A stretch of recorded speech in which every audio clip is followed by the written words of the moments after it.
I'm Ron Bennington, and if you look up here, we're already showing something moving out of the North Pole and heading south. So it's not too early to get those kids to sleep. You serious, Ron? Yeah, I am. I want all the kids to get to sleep as soon as they can so their parents can run a gimmick on them. That gimmick was never well played because it was always like in the morning, like, let me just check on any last minute things that Santa didn't do. And we're like, yeah. Let's just. I remember the year I said to you, I wonder why Santa only put half your bike together. I guess he's an asshole. Well, Christmas Eve, and what else you want to be doing but voting on all the year-end awards, the comedy year-end awards. Today's is going to be Best Hour Special and Best Comedy Book, and that's my thing. I like to sit down and read about comedy. Well, that's because you're sophisticated. I guess you know I what am. I mean? You sit there and you're like, very interesting. You know, people forget that gentleman actually means, when you break it down, gentle man. Yeah. You know? And that's you. Yeah, I'm a very gentle man. Yep. I need help opening up mayonnaise jars. You know what I mean? I'm a gentle man. You know what I mean? I like to be on the bottom. I'm not going to lie to you. Sometimes I'll cry after orgasms. I'm a very All readers do. gentle man. Yeah. I like writing poetry in the corpse's back. I like... You know, just the finer things in life. I'm steampunk. I'm not going to lie to you about this. I'm steampunk. And even though it's punk, it is the gentlest of all the punks. It is. You know? It's very gentle. I like to say I'm as gentle as an Englishman. You know? Gentle as an English lady. I mean, steampunk is gentle because they always have to wear those goggles, you know? They're so sensitive. Well, we need that because of all the steam. There's a lot of steam in the alternate future.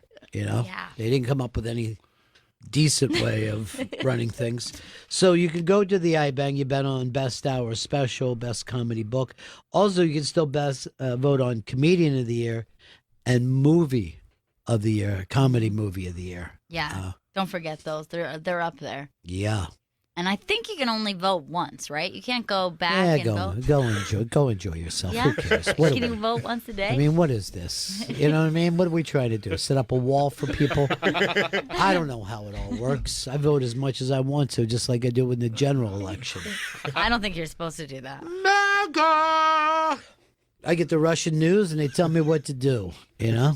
Do you think that we MACA'd this year? Do you think we made Christmas great again? I think we did. You know what I mean? I think we put the mass back in Christmas, and that was the important thing. Because for years they took the mass out of Christmas. You know, they tried to put volume in instead of mass. It's creepy.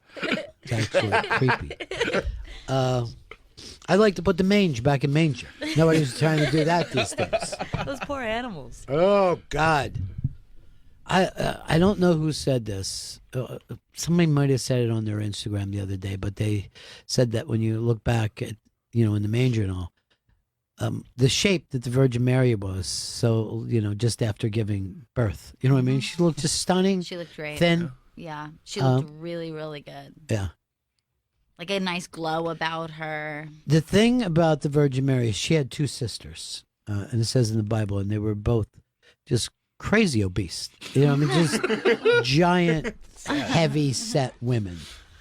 Did you ever think about the fact that the innkeeper saw this pregnant woman, possibly even already laboring at that point, and made her like go out and sleep with the animals? Like, why didn't he just say, take my room at this point? It never once occurred to me that the innkeeper could have said, look, I'll sleep with the animals.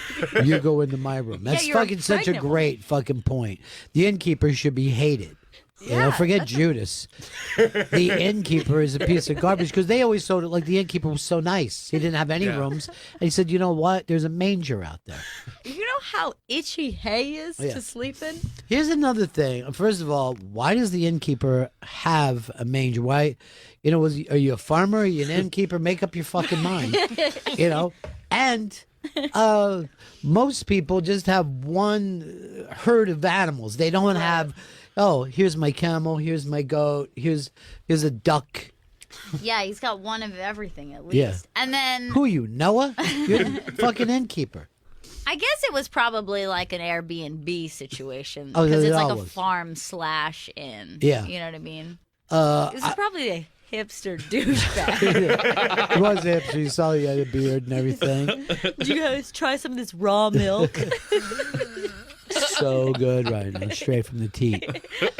Coming up a little later on, Larry Charles unmasked. Larry Charles was back in the news this week for saying that he thinks there's going to be massive riots in this country.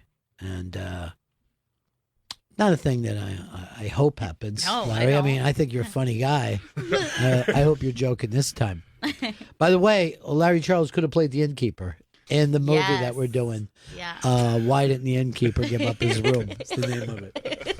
It's a seriously good premise. What's the deal with the innkeeper? Are you an innkeeper or an animal keeper? Is that a petting zoo?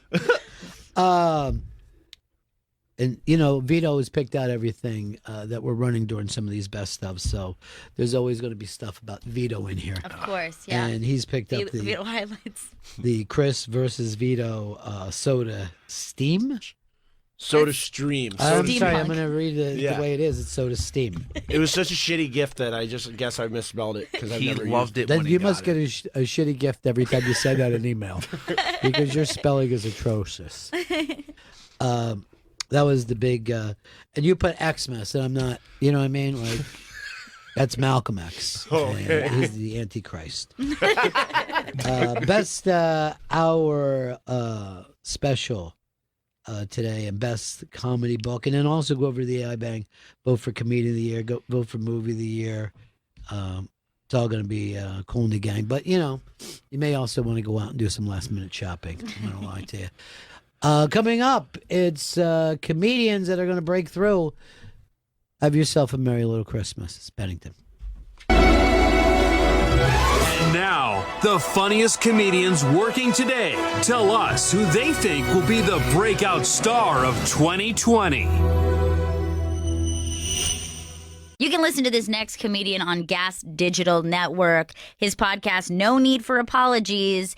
It's the very funny Monroe Martin, who's his pick for breakout comedian of 2020. My breakout comic for 2020 is Reggie Conquest because he's fat and funny, and that's a good mix.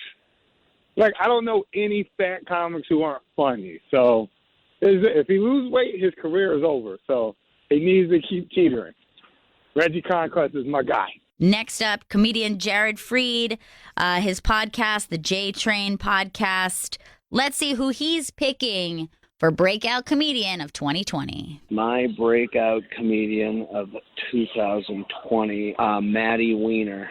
She's a young comic working very hard in Chicago and hilarious and fun and working at it, like busting it out over in Chicago, and is going to probably come to New York at some point. Next up, Sandy Danto picks his breakout comedian of 2020. I think the breakout comedian of 2020 is going to be Esther Pavitsky.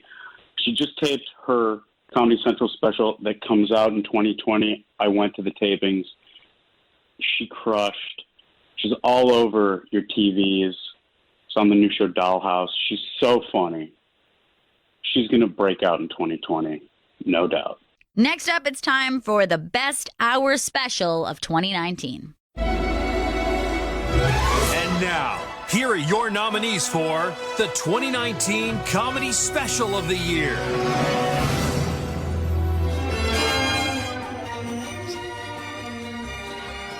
You know, we take a look at these categories. This might be the most difficult one to pick because so many specials are out that it's even hard to make the top 10 now. You know, I can remember a time that there was no way there was 10 specials a year that came out. And now, like I said, this is just a small percentage of the number of specials that do come out every year. Yeah, there's a tremendous amount that comes out, and amazing how many great ones come out. I mean, Yes. that's pretty incredible. All right, I'm going to read off the list. I'm going to ask everyone to please hold their applause until I get to the end of the list. Anybody applauds before that is getting kidney punched. And the top 10 specials of the year: Bill Burr, Paper Tiger; Colin Quinn, Red State, Blue State; Nate Bargatze, The Tennessee Kid; Dave Chappelle, Sticks and Stones; Gary Goldman, The Great Depressed; Daniel Sloss, 10; Michelle Wolf, Jokes Show; Lil Rel, Live in Crenshaw; Dan Soder. Please, please, please hold that applause. Dan Soder, Son of a Gary; Jessica Curson, Talking to Myself. I wish you would have held it just a moment more. You said the end. That was the end. Damn it. I just wanted to mention the comedians that we lost this year. I thought that would have been the perfect time for it. Let's not waste any time with this. Let's go to Vito Calise for Comedy Special of the Year. My choice for Comedy Special of the Year is Daniel Sloss, X on HBO. It was so funny. I did not expect to laugh as hard as I did at a joke about playing hide and seek with a kid. Let me, since this is your special of the year, why don't you get it right? And it's not called X. It's called 10. That's a Roman numeral there. I'm the biggest Daniel Sloss. I'm Mr. Scotland. No, he doesn't know anything. Daniel came in a workshop this special in New York for about a month, just playing a very, very small theater. And every night, it was all young girls showing up. You don't see this. Love him. Young, like boy band age. Wow. You know what I mean? It's like he was a Korean boy band. These kids don't even go. They don't even know what comedy is yet, and yet they're fans of this kid. See, also, Daniel's very young, and obviously by the name 10, you're like, how can this be his 10th special already? Yeah, that's crazy. Every single year he's got something out. He also came and worked the Cellar a lot this year, so I saw him, and I just think it's fascinating how committed this kid is. I mean, he's literally driven. Earl Douglas, once why don't again, you pick like you've been picking the whole time? I'm going to go with Sticks and Stones. Bold Dave move, bro. Chappelle. That's not like him. It was the Shocking. one special that everyone was talking about. First of all, every one of these specials was talked about. I mean, but in terms of people who generally don't even discuss comedy, it was like op-ed pieces. It was all over the web, all over the internet. And again, it was just one of those specials that pushed everyone's buttons, whether they liked it or didn't like it. They were talking about it. My only thing with Chappelle is that he's done such high work in specials that it's difficult for him to compete with himself. And you do that with great artists. You're going to do that with a Marty Scorsese, a Steven Spielberg. You're going to do it with a Paul McCartney. And I think that's my only problem with this is I've seen him do better. And it's not an attack on this work. It's more of a reflection of the great work that he's done before. Yeah. He's not going to shock me. That's what I'm saying. I know, it's impossible at this point. But yeah, when you set the bar that high and that you've had that level of success too in comedy. But also I think that he's said some of these things that were very controversial that other people probably couldn't say. And one of the reasons why people, because you go right away, well, we know he's joking. You know what I mean? Because we know him. But if you would have turned around and said, if Michelle Wolf would have said the same things, 100%. you know, it's like what they did to her. I mean, to me, when she did that thing in front of the national press, that's the bold move. You know what I mean? Because people did hang it on her. Mm-hmm. Where I don't think Chappelle has to take the same kind of stuff as other people, you know? Right. Because people don't want to be the person who goes, I don't get it. It's not funny. You know, because you can say it's Dave Chappelle. Yeah. Gail, your comedy special of the year. This is an incredibly difficult choice because all of these specials are fantastic. But I'm going to go with Gary Goldman, The Great Depression. Yeah. What a phenomenal special. I was lucky enough to be there for the taping of this special, and it was completely electric in the room. I think that his writing is, he's in like peak form there. Right. And it's so personal. Great direction, by the way, by Mike Bonfiglio. Yeah. I mean, everything from that opening of that special, which was maybe one of the coolest, intros into the special, where he's like traveling through and they're using the old movie clips of driving. It was great. Yeah, it was pretty brilliant. It was also, he worked in a completely different way than the special before. You know what I mean? Like it was, this was bold because I don't think it's easy for men to talk about this kind of stuff our entire life.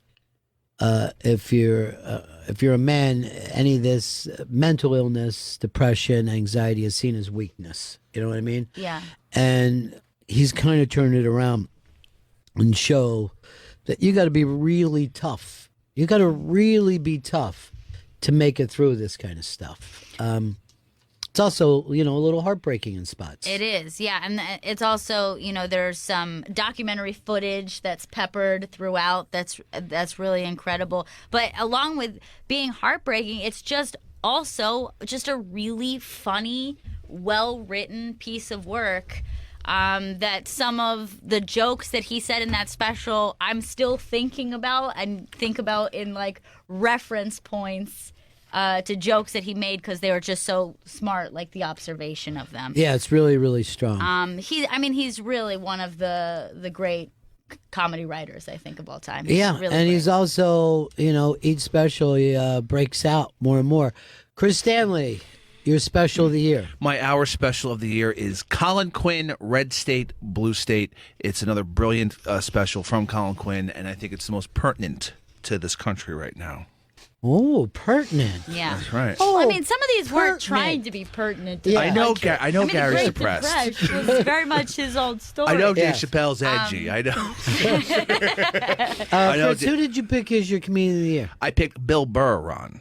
Yet you don't give his special. You give it to Colin Quinn. It's interesting. I picked Colin Quinn, but do I have a chance to pick him now? No. So, was Bill Burr- because Chris suddenly is driven by pertinence after all these years. I was looking I at guess the he whole gave year. Bill Burr it for The Mandalorian. I'm thinking that was put him over. And that's my pick for special of the year. Well, you just ended it without making your point. Well, that was the point that it mattered. I wanted to say, how can you have the special of the year and not be comedian of the because I was looking at the whole year, Ron. I thought Bill Burr had a better year, but Colin Quinn had a better special. year? Okay. Why did you choose? So I that guess he there didn't were some sets at the Comedy Store I missed. Was it the heart attack that made you not want to pick him? Look, I got three that I could dive all over. Nate Bargatze, Jessica Curson, and Dan Soder. Nate, I'm going to say he's already arrived. See, unlike you guys, I like to see, could it be helpful for this person to win this award? Mm-hmm. That's where I like to be. Jessica's gotten a big bounce. But I think we watched Son of a Gary change Dan Soder's life a little bit. The rollout that he got from HBO, where, he's on The Daily Show, he's on Seth Meyers, he's on sports shows. You know what I mean? He went everywhere with this. And I think out of all the work that he's been doing for a long time, it's now peaking with this special. And I think Son of a Gary, I'm gonna give this to Dan Soder. And a very, very close one. And I thought coming in here I was gonna give it to Jessica Curson and Nate's special. I could just literally rewatch. There are so many good specials on this list. It's ridiculous. Rami had one of those years that, this special broke him through. Michelle Wolf is established now. Everyone's talking about Lil Rel. He's topping a Yeah, lot of he people's is. list.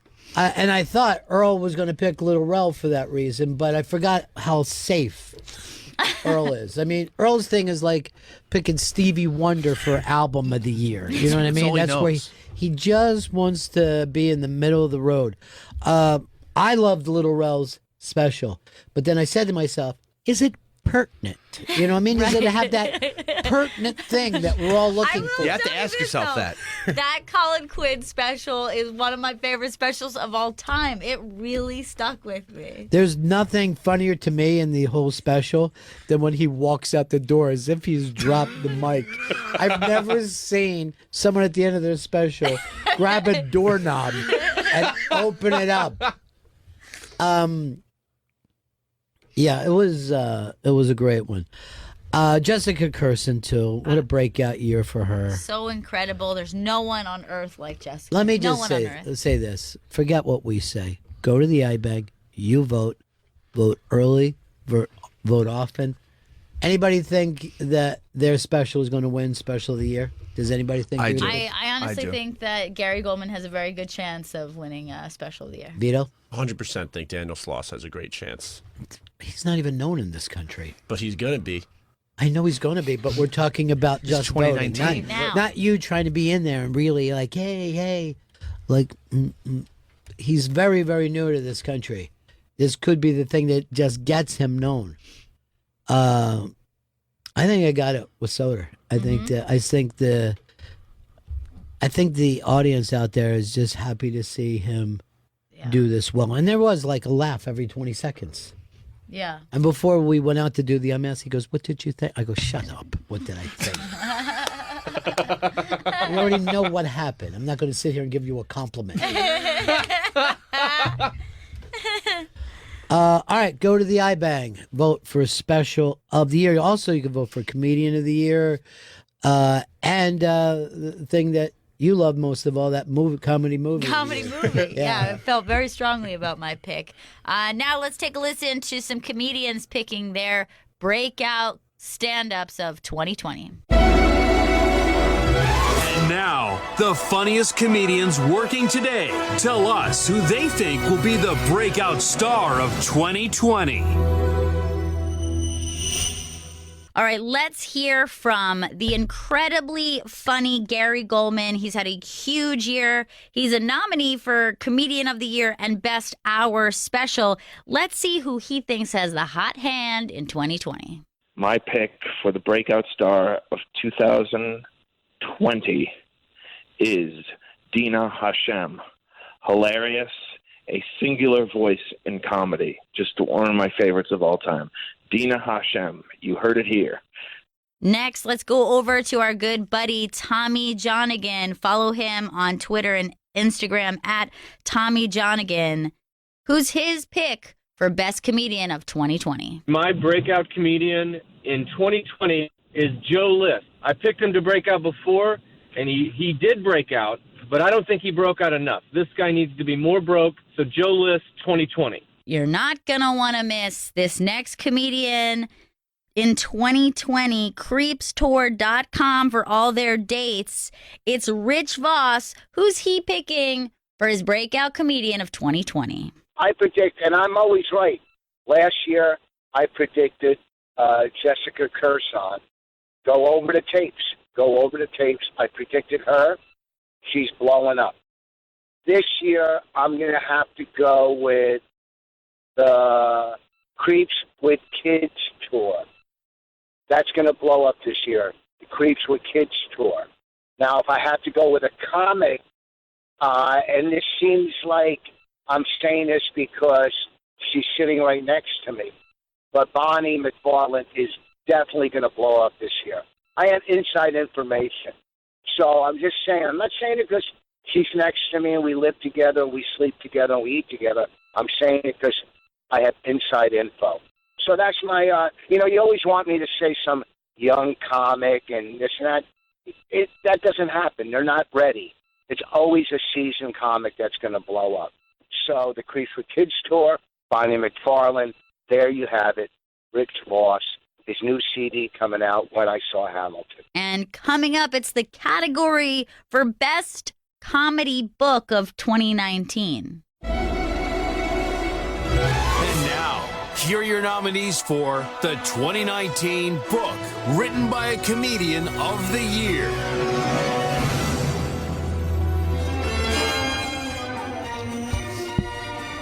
Yes, it's the book written by a comedian of the year.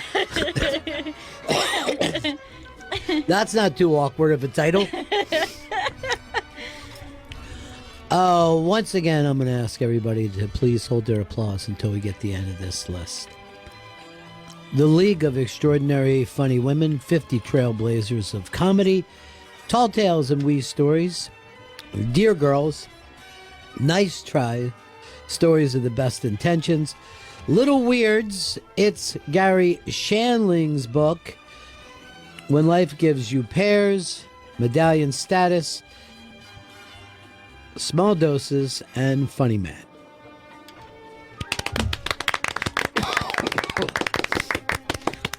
We did a very sophisticated clap for that because these are books. Yeah, these are books, and goddamn knows you gotta be so smart to write a book. Mm-hmm. And a little smart to read one. Yeah, I have written in books. Mm-hmm. I've yellow highlighted, but I've never written my own book, start to finish. Earl is going to have a difficult time with this. Nothing stands out as particularly African American. Actually, one does. Funny Man, Mel Brooks, who wrote and produced one of my all-time favorite comedy, Blazing Saddles. And it was a great look at his life and Just career. because you dropped the N-bomb doesn't make it African American. How do you see that as African American? Well, co-written by Richard Pryor, starring Cleavon Little. This book is? No, not this book. I think there's a. And by the way, the reason why it starred Cleavon Little is they wouldn't let Richard Pryor play that part. Yes, and this book goes into the making of that film and how he's really made an impact on at least 50 years of comedy, at least. Starting with Sid Caesar, and then moving on to writing and directing, and Young Frankenstein, the 2,000-year-old man, on and on and on. And it's a great look at one of the great giants of comedy. Yeah, he is. He's one of the giants of comedy. He certainly is. Gail, what do you have? For me, I think the best comedy book of 2019 should go to Josh Gondelman for his book, Nice Try, Stories of Best Intentions. He's a very, very funny guy, a great writer. These are all like small short stories, kind of throughout his life, and what a good, sensitive guy he is, and kind of always nice guys finish last vibe. It's very funny. He's also got a really terrific album out this year. But I always think that the one of the more impressive things about him is what a smart, sexy wife he has. There's just something about her that drives me crazy. That puts a value on a man. It you does. Know what I mean? You Absolutely. look at the wife and you go, he must be good. Yeah, that's what Melania's done for Trump. I think it pushed him over the top. Yeah, he's a very funny writer, and I think it's a great book. I really recommend it. Vito, what do you have? I've been like really into Gary Shandling since I was a kid, and I was really excited about the Judd Apatow book. It's Gary Shandling's book, especially after that doc came out last year that Apatow did, which is a lot of Gary Shandling, but I just love reading anything I can. What was your favorite chapter? The 7th chapter. What was that about? I did not read all of it. I just skimmed through it. I plan on reading it more in the future. I'm not going to lie. It's too late. It's too late. The reason why you didn't lie is because I caught you bringing up the documentary. I just never was going to say I read it, but if I had to choose a book I wanted to read this year. I know. I mean, if he was able to read, he would read that. He feels the same way about the Bible. He loves the Bible, hasn't had a chance to get through it, but... I'm going to get you an Audible subscription. I think you're really going to enjoy it. Audible is books for stupid people where they can sit in their car and listen to someone else read to them. The book goes right in my head. This way, I don't have to look and deal with all the big words. Isn't that weird that podcasts are where websites used to be? Like websites got too difficult for people to read. So they're just like, you tell me. You tell me. I don't know what to do. Tell me about this grisly murder. Let's go to Chris Stanley, another big reader. My pick for book written by a comedian of the year 2019, is mocking you. He's mocking you now. Billy Connolly, Tall Takes and Wee Stories. He's since yes. You read the book, right? Yes. Isn't it a tall tale and not a tall take? Tall tale. So, what would a tall take be? That would be nothing. That was a hot take. I was reading. I was just reading off of a sheet, Rod. Hey, Chris. Mine is put correctly as well. So who are you trying to blame, buddy? Well, maybe what he did was get punked by you. No, that's what he does. He knew he didn't read the Gary Shandling book. Also, Chris, the ocean called. They're running out of shrimp. Chris, I want you to enjoy your Christmas shrimp. I love shrimp. Is that a problem? Yes. Why is that a problem? Well, no one else can get to any. Well, the jerks store. Oh, they're running out of you, Gail. Chill out, Gail. Chill out, Gail. I wouldn't have pulled a joke like that. No, never. Not on that day. No. So what did you like about this book? Well, Billy Connolly, he's retired from stand-up. He's older. And he put some of his favorite stories in this book. And it's a collection of some of his favorite bits written down. Yeah, I know he wrote them. It's it's best book written by a comedian. The comedian Billy Connolly. That's my pick. Apparently, you didn't read anything. I did read it. Yeah, Sounds I like read the shrimp went to your brain. All right. I'm going to say this is. I tried to book these people on the show so that they would autograph this book to Juju, and we weren't able to get them into New York. But it's the League of Extraordinary Funny Women, 50 Trailblazers of Comedy. And it's, Lucy and Carol Burnett and all that, and Phyllis Diller. But the thing I love, they're just gorgeous illustrations. I thought it would have been like the perfect book for a little kid to have as you're growing up and just reading about what, in my opinion, are these really, really great women. I've always loved women comedians. There's just something really, really cool about that aspect of it. But like I said, I love a book of illustrations too. So like these other two jamokes. Yeah. True. I read mine. I didn't say, Sure. I love the documentary, so let me pick the book. Also, a very woke pick, too. I don't even think of it as that way because those early women were so strong. And, Lucy was the biggest star on television. Carol Burnett was the biggest star on television.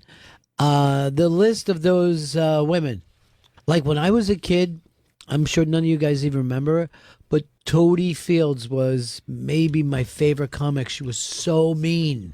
She was so crazy mean and hilarious. And she lost her leg. It was like, I guess, sugar diabetes, right? Mm-hmm. But she came out as this one-legged, just ass kicker. And I'm just like, I was crazy about her. So most of these early comics, it's not just the pioneer thing, but It's like if you were saying you were woke if you like Janis Joplin, you know what I mean, or Aretha Franklin. I mean, they were just, powerhouses. So, if I would have picked Little Weirds by Jenny Slate, I would have got it. You're like, oh. I don't want anybody to get in each other's heads. And you folks, whether you're at home or in your car, I want you to write down your answer as well. Yes. Grab something. Get a pen or a paper or a piece of wood and a knife. Prepare. You have the time. Yeah. Carve it in. Old school. All right. Is Vito doing it as well? Because, that room over there is cut off from us. We don't know what's going on over there. I'm going to take my ass to the creeks with kids. I'm going to laugh till I can't no more. All right. You have to live the rest of your life without one of these things. A pillow. or a blanket? A pillow or a blanket? Yeah, I realize it's Sophie's choice. I realize it's a difficult choice. Okay. But it's a choice you got to fucking make. All right. Now I'm writing down what I won't live with forever. Right. Got it. What's he writing what? Down? What you're going to get rid of. Yeah. You're going to get rid of this thing. Wait, I think Vito and Earl are working together. I saw them talking. Oh, you better not be taking notes. They have an alliance? Let's start it with Gail Bennington. God, this was really difficult for me. It's a tough one. But I've done it before in my life, and I think I could handle it. I'm going to say pillow. Pillow I over think blanket. that I'm going to need a blanket to at least cuddle. Right. And I feel like that could be enough for me. I got thinking about this. I go, there's no time of year that I don't want a blanket. And then I thought, other animals don't need one. Right. And then I thought, other animals don't need a pillow either. True. It's just humans. And I'll tell you something, a lot of pillows out there are much too high up for my head. You know what I mean? Like I feel like my neck is straining. So I'd rather even just ball up a sweatshirt. You know what I mean? I'd like something very light. So to me, almost like the blanket becomes the pillow. Right, I understand that. And I don't need a formal pillow. You could turn a blanket into a pillow, but you can't turn a pillow into a blanket. 100%. Right. And I think I have done this in the past. I could use a blanket and ball it up and still have some to drape. Long enough pillow. So, Earl Douglas. Wow, what is this going to be? I wrote, and you represent the entire black community. Right? I wrote pillow. I can easily live without a pillow. Okay, so this is. I can't easily live without one. I mean, I would rather have a pillow. Yeah, but I mean, it's not preferred. But you are right. 90% of pillows are just awful. You really need your pillow to make the world okay. Yes, 100%. You don't want to be using, like a lot of times you'll go to like a hotel pillow. Suddenly it's just, it's too much fluff in there for me. You get one of them, but it feels like it's 3 pillows in one. I hate that. Why does this feel good, though, to have a pillow between your knees when you're sleeping? I do like that. Great. Yeah, it feels I do like so fucking good. Because, you know, they say that you really should, because you're much more aligned that way. And that's when you're pregnant, they say you must sleep with that pillow between the knees because you're realigning I'd be like your this, spine. hey, don't even bring it up, dude. I know. I was doing it anyway. It wasn't a change from me. It looks like Chris is dying to do it before Vito. It looks like because he's got an idea. So far, people pick pillows over blanket. I mean, I don't know if you want to stereotype it, but it does seem like the women and the blacks vote is for pillow. Yeah, it's definitely the progressive vote. Let's see what the white male says. Yeah. The stereotypical white patriarch. Male. Fuck a blanket. I can deal without a blanket, but I need a pillow. My fucking giant head needs support. And I'm not very picky about pillows. I'm all over the place. I'll use anything. What about when there is a chill? Chillo. I'll be fine, okay? I could deal with the chill. No. Do you sleep without blankets now? I do. I don't have a blanket. Animal! My girlfriend has a blanket, but I say, you take the blanket. I just need this pillow. Why don't you guys buy enough for everybody? I don't even think. I don't want. Why are you sharing a fucking? We have multiple pillows. And she sleeps without the pillow.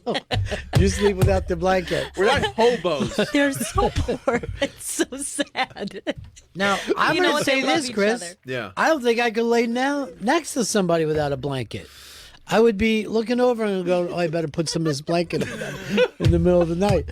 It would disgust me. I refused it. I was like, get that blanket away from me. I mean, it's babies when they're newborns, you're not supposed to give them a blanket, and it freaks people out. Some people really. I thought you swaddle them. You swaddle them, but you can't like drape a blanket on a baby that you think is cold.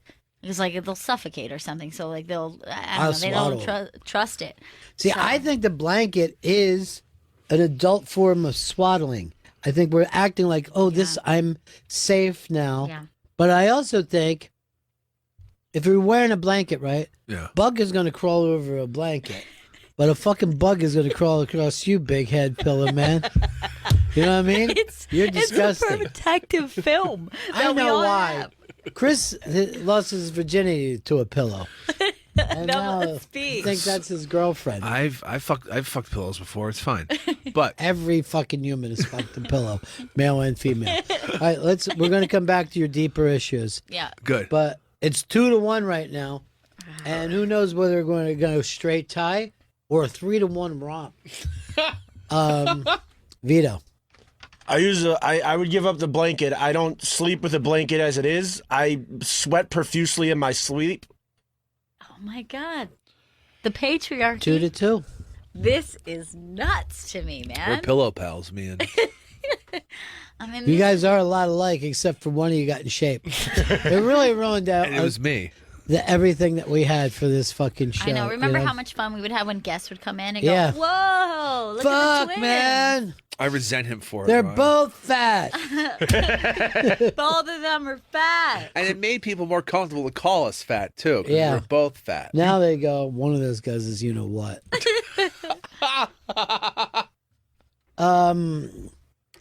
I don't understand what I've just heard here tonight. I mean, let me just say this. Homeless people have a blanket. Good point. You never see a homeless person at night not wrapped in a blanket. They might not have a pillow. No. They might have their fucking head down right on the A sidewalk. pillow just seems like that's a thing. The blanket is the necessity. Right. Okay, so think of it this way. Let's say you're crashing on your friend's couch. They're not going, let me get you a pillow. They're like, at the very least, let me just drape this blanket across you so you feel like you're in a bed. don't want Otherwise, that. you're exposed But to us. let's admit this. A couch is a pillow that you sit on. It is, and it's quite enjoyable. But I'll just take one of the couch cushions, like from Yeah, like the so back. what you're saying. Yeah, it's fucking great. I just feel So why like can't you take your mattress, fold it over, and then have a nice just a corner of your mattress peeled up. Oh, you know how your daughter has that like little bouncy chair? Yeah. So this chair, like she can really like lean back in it, right? But then she leans in it and tries to climb up on me on the thing, and when she starts to step off at the end, that thing just launches up It because does. there's no more weight, and it's cracking me up. Almost shoots her in the air. Go ahead. Let's go to Nick. Nick in Baltimore. Hey, first of all, everything Chris just said is further proof that he is a homeless person. I have a home. But you act as though you don't. Like you live like a man without a home. That's what Just- Nick is saying. I prefer a pillow over a blanket. It's more comfortable to me than fucking having a blanket on top of me. There's too much material in a Chris, blanket. You talk about blankets the way that other people talk about mythological beasts. Get a home. Yeah. You are right. It I is true. pay rent. I have a home. I just don't like blankets. Now, here's the deal. You can take your robe off, use it as a blanket, right? But if you sleep in your robe, it's disgusting. I think You're right. too much clothes. The fabric. Yeah, You're I caught think- up in it. I think sleeping in clothes is why these guys are sweating their fucking asses off.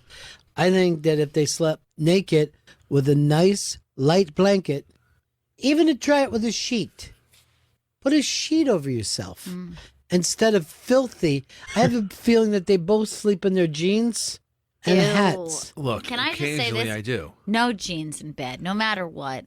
Jeans. That What's you've been the sitting. touch? You've What's been the big- sitting on the train with those jeans. Okay, you've Who been sitting on the subway cares? seat. It's the subway. It's fine. You know who cares? Your girlfriend cares. Yeah. She does. She doesn't want subway juice all over. It's just something about the jean material feels like it's holding the germs, and then you're depositing them into your bed. At the very least, just take off the jeans. You should never sleep in jeans. I walk bro. in and do the jean stomp off right away. I take off my jeans, take off my shirt, and then I go full scumbag, tank top, and boxers for the rest of the night. Do you walk around in boxes in front of your mom? Yeah, I do. Walk in front of her to get to the fridge to get my bottles of water. Very comfortable. You don't even use my seltzer machine I got you. I do use a soda stream sometimes, but my mom doesn't like it, so she prefers to buy seltzer. Give it back to me then. I No, want it's it mine. back.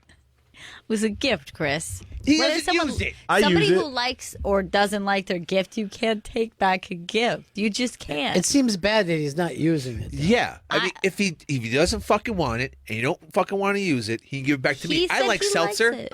I use it. I just said sometimes I don't because my mom thinks it's trash and it was from a dirty person, so she doesn't trust it. She doesn't like Chris?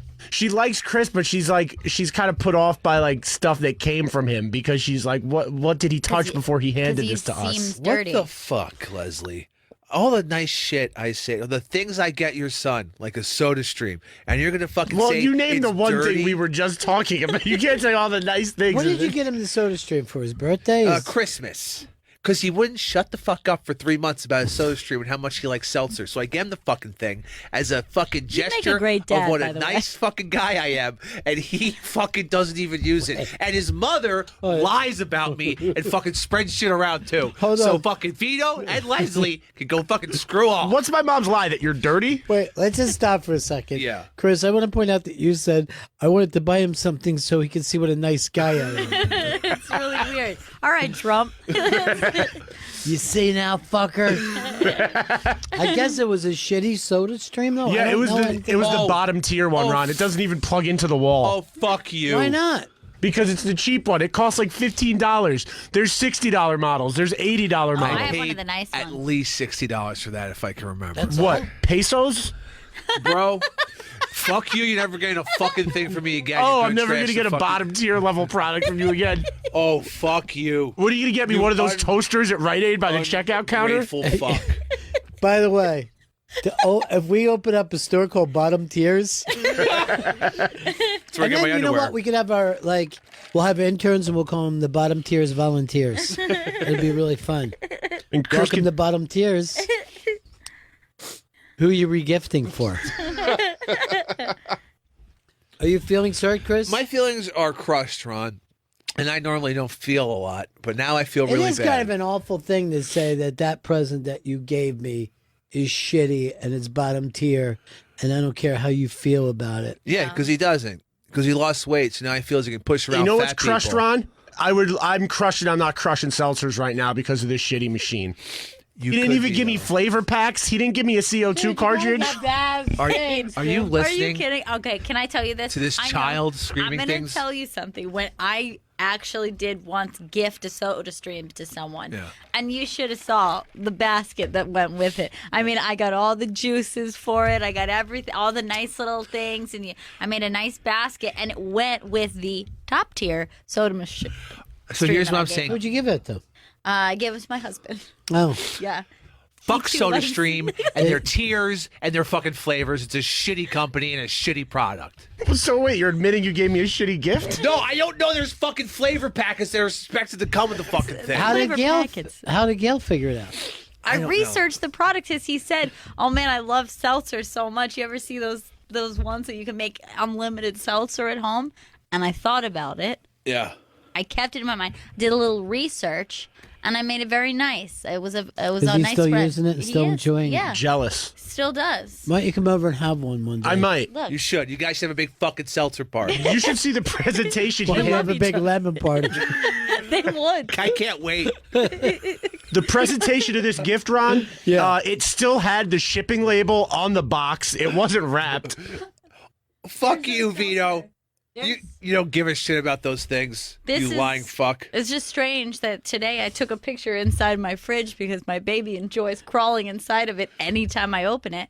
And you can see right there, Vito, in the corner, I have the fresh seltzer that was recently made, that he made. How many bottles did you give him when you gave him the Soda Stream? Oh my gosh, there was quite a few. I He think. gave me one and it broke within a week. So that was a big reason I stopped using the Soda Stream. Hey, Vito. We're not fucking married. We're just coworkers. You're the one who Fuckhead. started yelling about the gift, dude. If anybody's the married wife in this situation, it's you. How All the right. fuck does that make sense? The married wife. The married Exactly. wife. Send her in here because we're idiot. gonna have another vote. This child just said the married wife. The married wife. It's a new sitcom on Fox. I'm gonna give you guys each a chance to make a point, and then this jury of three is going to decide who's in the right Okay. and who's in the wrong. Vito, why don't you make your point first? I'm a simple man. I like simple things. It's fucking Vito, simple. Nice gift. See, let's admit that was a great way to open it. I really- 'Cause it it made got me me. relate. I Because I'm actually- like, I'm a simple man too. I've leaned in. Now, I didn't ask for a Soda Stream. I might have mentioned it a few times in the Oh, you office. fuck. You mentioned it for months. Please, this is his time. Let's bring some order to this court. I never once said, please get me a soda stream. I actually planned to go out and buy myself the top tier soda stream I could buy. And instead, I was handed this piece of trash with a shipping label on it. What was I supposed to do? You didn't even wrap it. So just from the Amazon box in a case. Not even an Amazon box. It was a fucking Circuit City box. Circuit City hasn't been open in 10 years. That's disgusting. And my mom, I think, had planned to buy me a soda stream for Christmas. No and it wonder she resents it. Would have been a nice thing. Instead, I got this garbage used thing off Craigslist, maybe, from Chris. Are you done yet, motherfucker? That's not how this works. Go ahead, Vito. And I'm done now. Good. Can I go? Yeah. First of all, I get it from fucking Circuit City. I got it from fucking SodaStream.com or whatever. There was it was a deal on the fuck. What kind of person fucking gets a Soda Stream? What? What kind of person? What kind of fucking ungrateful piece of garbage goes around trashing the gifts they were given? Out of just like, oh, Vito talks about a Soda Stream all the time. It was multiple times a fucking week. Yeah. But here's the thing: this trial isn't whether or not Vito is a good person or you're a good person. That he's not it's about the Soda Stream. Is this an acceptable gift, or should he have looked that gift horse in the eye? This is an acceptable gift because he kept bringing up how much he wanted a fucking Soda Stream. Yeah, I did. Constantly. To the point was I knew he was dropping hints. No, I wasn't like dropping a fucking hints child with their parents. All right. It was, and then I get it for him, and then you don't use it. Okay. Well, you did try to use it, right? I did try to use it until the bottle broke. By the way, you know what color this Soda Stream was? What's that? Baby blue. Oh, God. And what's wrong with that? Have you seen my apartment, Chris? No, why would I? The walls are a light purple. What am I supposed to do with this baby blue monstrosity in the middle of this? Fucking choke on it. Who are you doing? Living with Prince? I like the idea of these lavender walls in your home. It sounds very classy.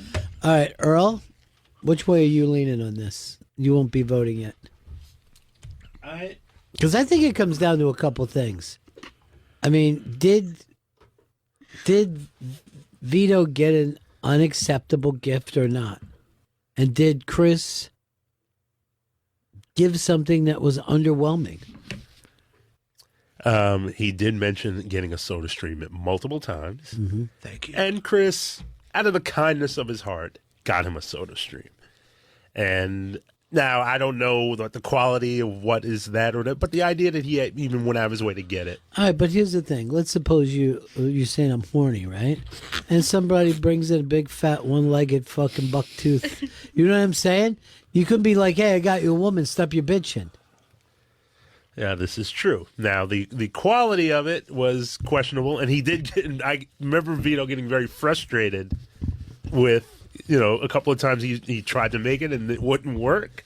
But again, yeah, it was honestly, it was probably a send back item that somebody returned. Like, when you get the KB toys and it felt like all the return stuff.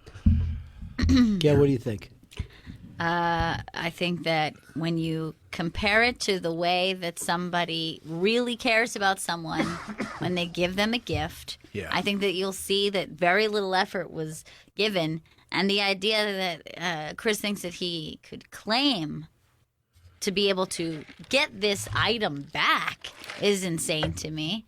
But more importantly, I think what just happened, and I believe that Chris was trying to help himself when he did this, but he obviously went back to pull up the email in which he purchased this thing. And I saw a Black Friday deal that it looks like that's the email he pulled up that was super Black Friday savings. Yeah.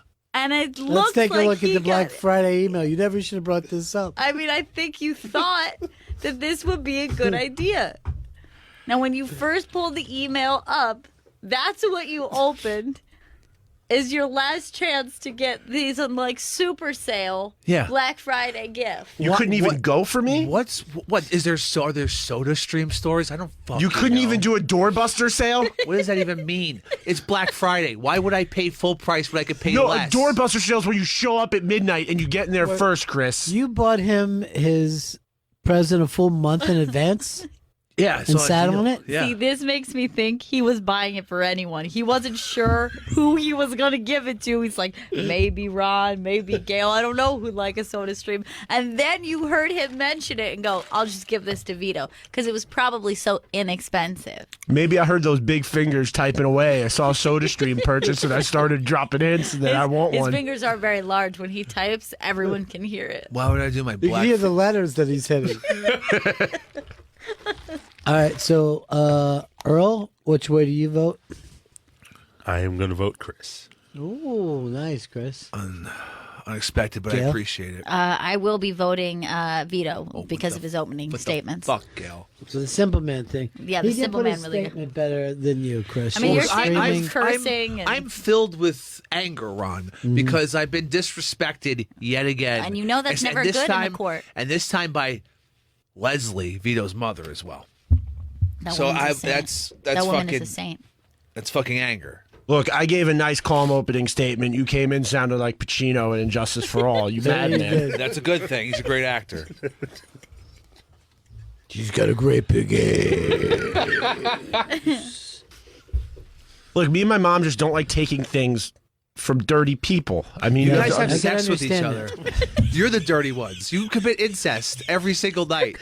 I don't That's incest not- anyone. I have no one to disgusting. incest. That's not true. It's Chris. not true. And that's what your problem gets to be. You talk about a terrible person he is, but quite frankly, it seemed like your gifts stunk. And also, I just want you to beyond.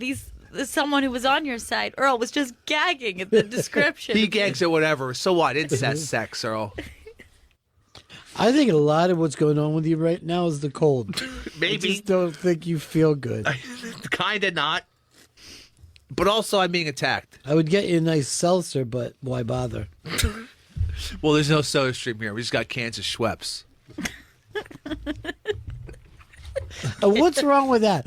What is it about a fresh soda stream that makes Oh, you these can fucking taste the hipsters difference. so happy? I don't know. I like fucking canned seltzer. I personally don't want a soda stream. Yeah, because cans have always made things taste better. Oh, come on. You don't like canned seltzer, Gail. That's bullshit. You're just fucking making things up. This is crazy. He's lashing out at the jury know. now. I mean, he's a mad dog. He's the worst. I'm going to hold he's you the in worst, contempt. he's the worst lawyer I've ever heard of. I don't know why more people don't lash out the jury. Let's open this up. John from New Jersey. John. Hey, what's going on, Bennington? Hey, how's it going? I just got to say, I got to be on the side of Vito's mom, based solely on the fact of Chris has talked about publicly masturbating quite a bit. What the fuck does that have to do with anything? All he's saying is it makes sense that Leslie would say that you're a dirty person. That's all. She's a dirty person. She And isn't. so is her There's dirty nothing- son. There's no. He bathes in my farts all day long. You think that isn't dirty? That's not a choice. That makes you sound kind of dirty. Maybe. He bathes in my farts. So do you, Earl. I don't know what you're laughing about. That was the most poetic thing Chris has ever said. Looks like we're all dirty, Leslie. I thought that you really liked Leslie. I insinuated I've had sex with her before, but I used to like her because I thought she appreciated the gifts I gave her fucking son. But she doesn't. She calls me a dirty person. All right, it looks like we're putting a poll up. Good. That's a good idea. Good. I think that's the best way. It's going to, I guess, be on Instagram, but I'm not sure if anything else. I mean, I would love to hear what people have to think about it. I mean, look, this is just my opinion. This is just what has been presented to me at this. I at this think it's juncture. pretty fucking black and white that I gave him a great gift that he wanted. And sure, it was a Black Friday sale. Sure, I got a good deal on it. But that doesn't lessen the gift. I can't believe that you didn't last minute buy it. You know what I mean? You seem like a last minute shopper. Be honest. Were you buying that soda stream with the intention to buy it for Vito? Or was it going to go to Or just somebody? someone? This is a stocking stuffer for you. No, it's just like people fucking love soda streams. I like vintage brand seltzer. Yeah, that's not what we're saying. Right. Did you specifically say, oh, this is for Vito, or, go ahead, help Vito. Or did you say, I'm going to get this and somebody will love it? Look, $29.99 is what I paid for that. All right, I'll just fucking reveal the fucking deal I got. Well, then we shouldn't be surprised that it's terrible. No, it's the fucking real deal. Fucking SodaStream shit. It was from SodaStream.com. David in Michigan. David. Chris, you're a piece of shit. You're gonna hear someone mention SodaStream for like months on end, right? As you're claiming. But then when you go to buy him a gift, you don't spend like 10, 15 minutes to look into it. No, what you do is you wait for a Black Friday email to come across your lap so you can scoop some cheap shit up for like $15 and just give it to him unwrapped. Yeah. Why would you wrap it? Yeah, David's right. I gotta address David that is shit right. right now. Thank Who you, the David. fuck cares about wrapping paper? That shit is waste of fucking money and time. I mean, look, it may seem silly, but it's tradition. That's just how we do things. Yeah. We didn't invent it. I haven't bought into this whole fucking wrapping paper bullshit. I mean, you've had time to think I mean, about it. This you is what realize we adults do. that society accepts that. Yeah. I get it, but why is it so awful to not use it? We have a caller on right now. Hold on. Hello? Yes, hi. Hi. Who's this? It's Vito's mom, Leslie. Oh, Leslie. Great. Hi, Vito. Hey, Mom. Leslie, here you talk a lot of shit about me.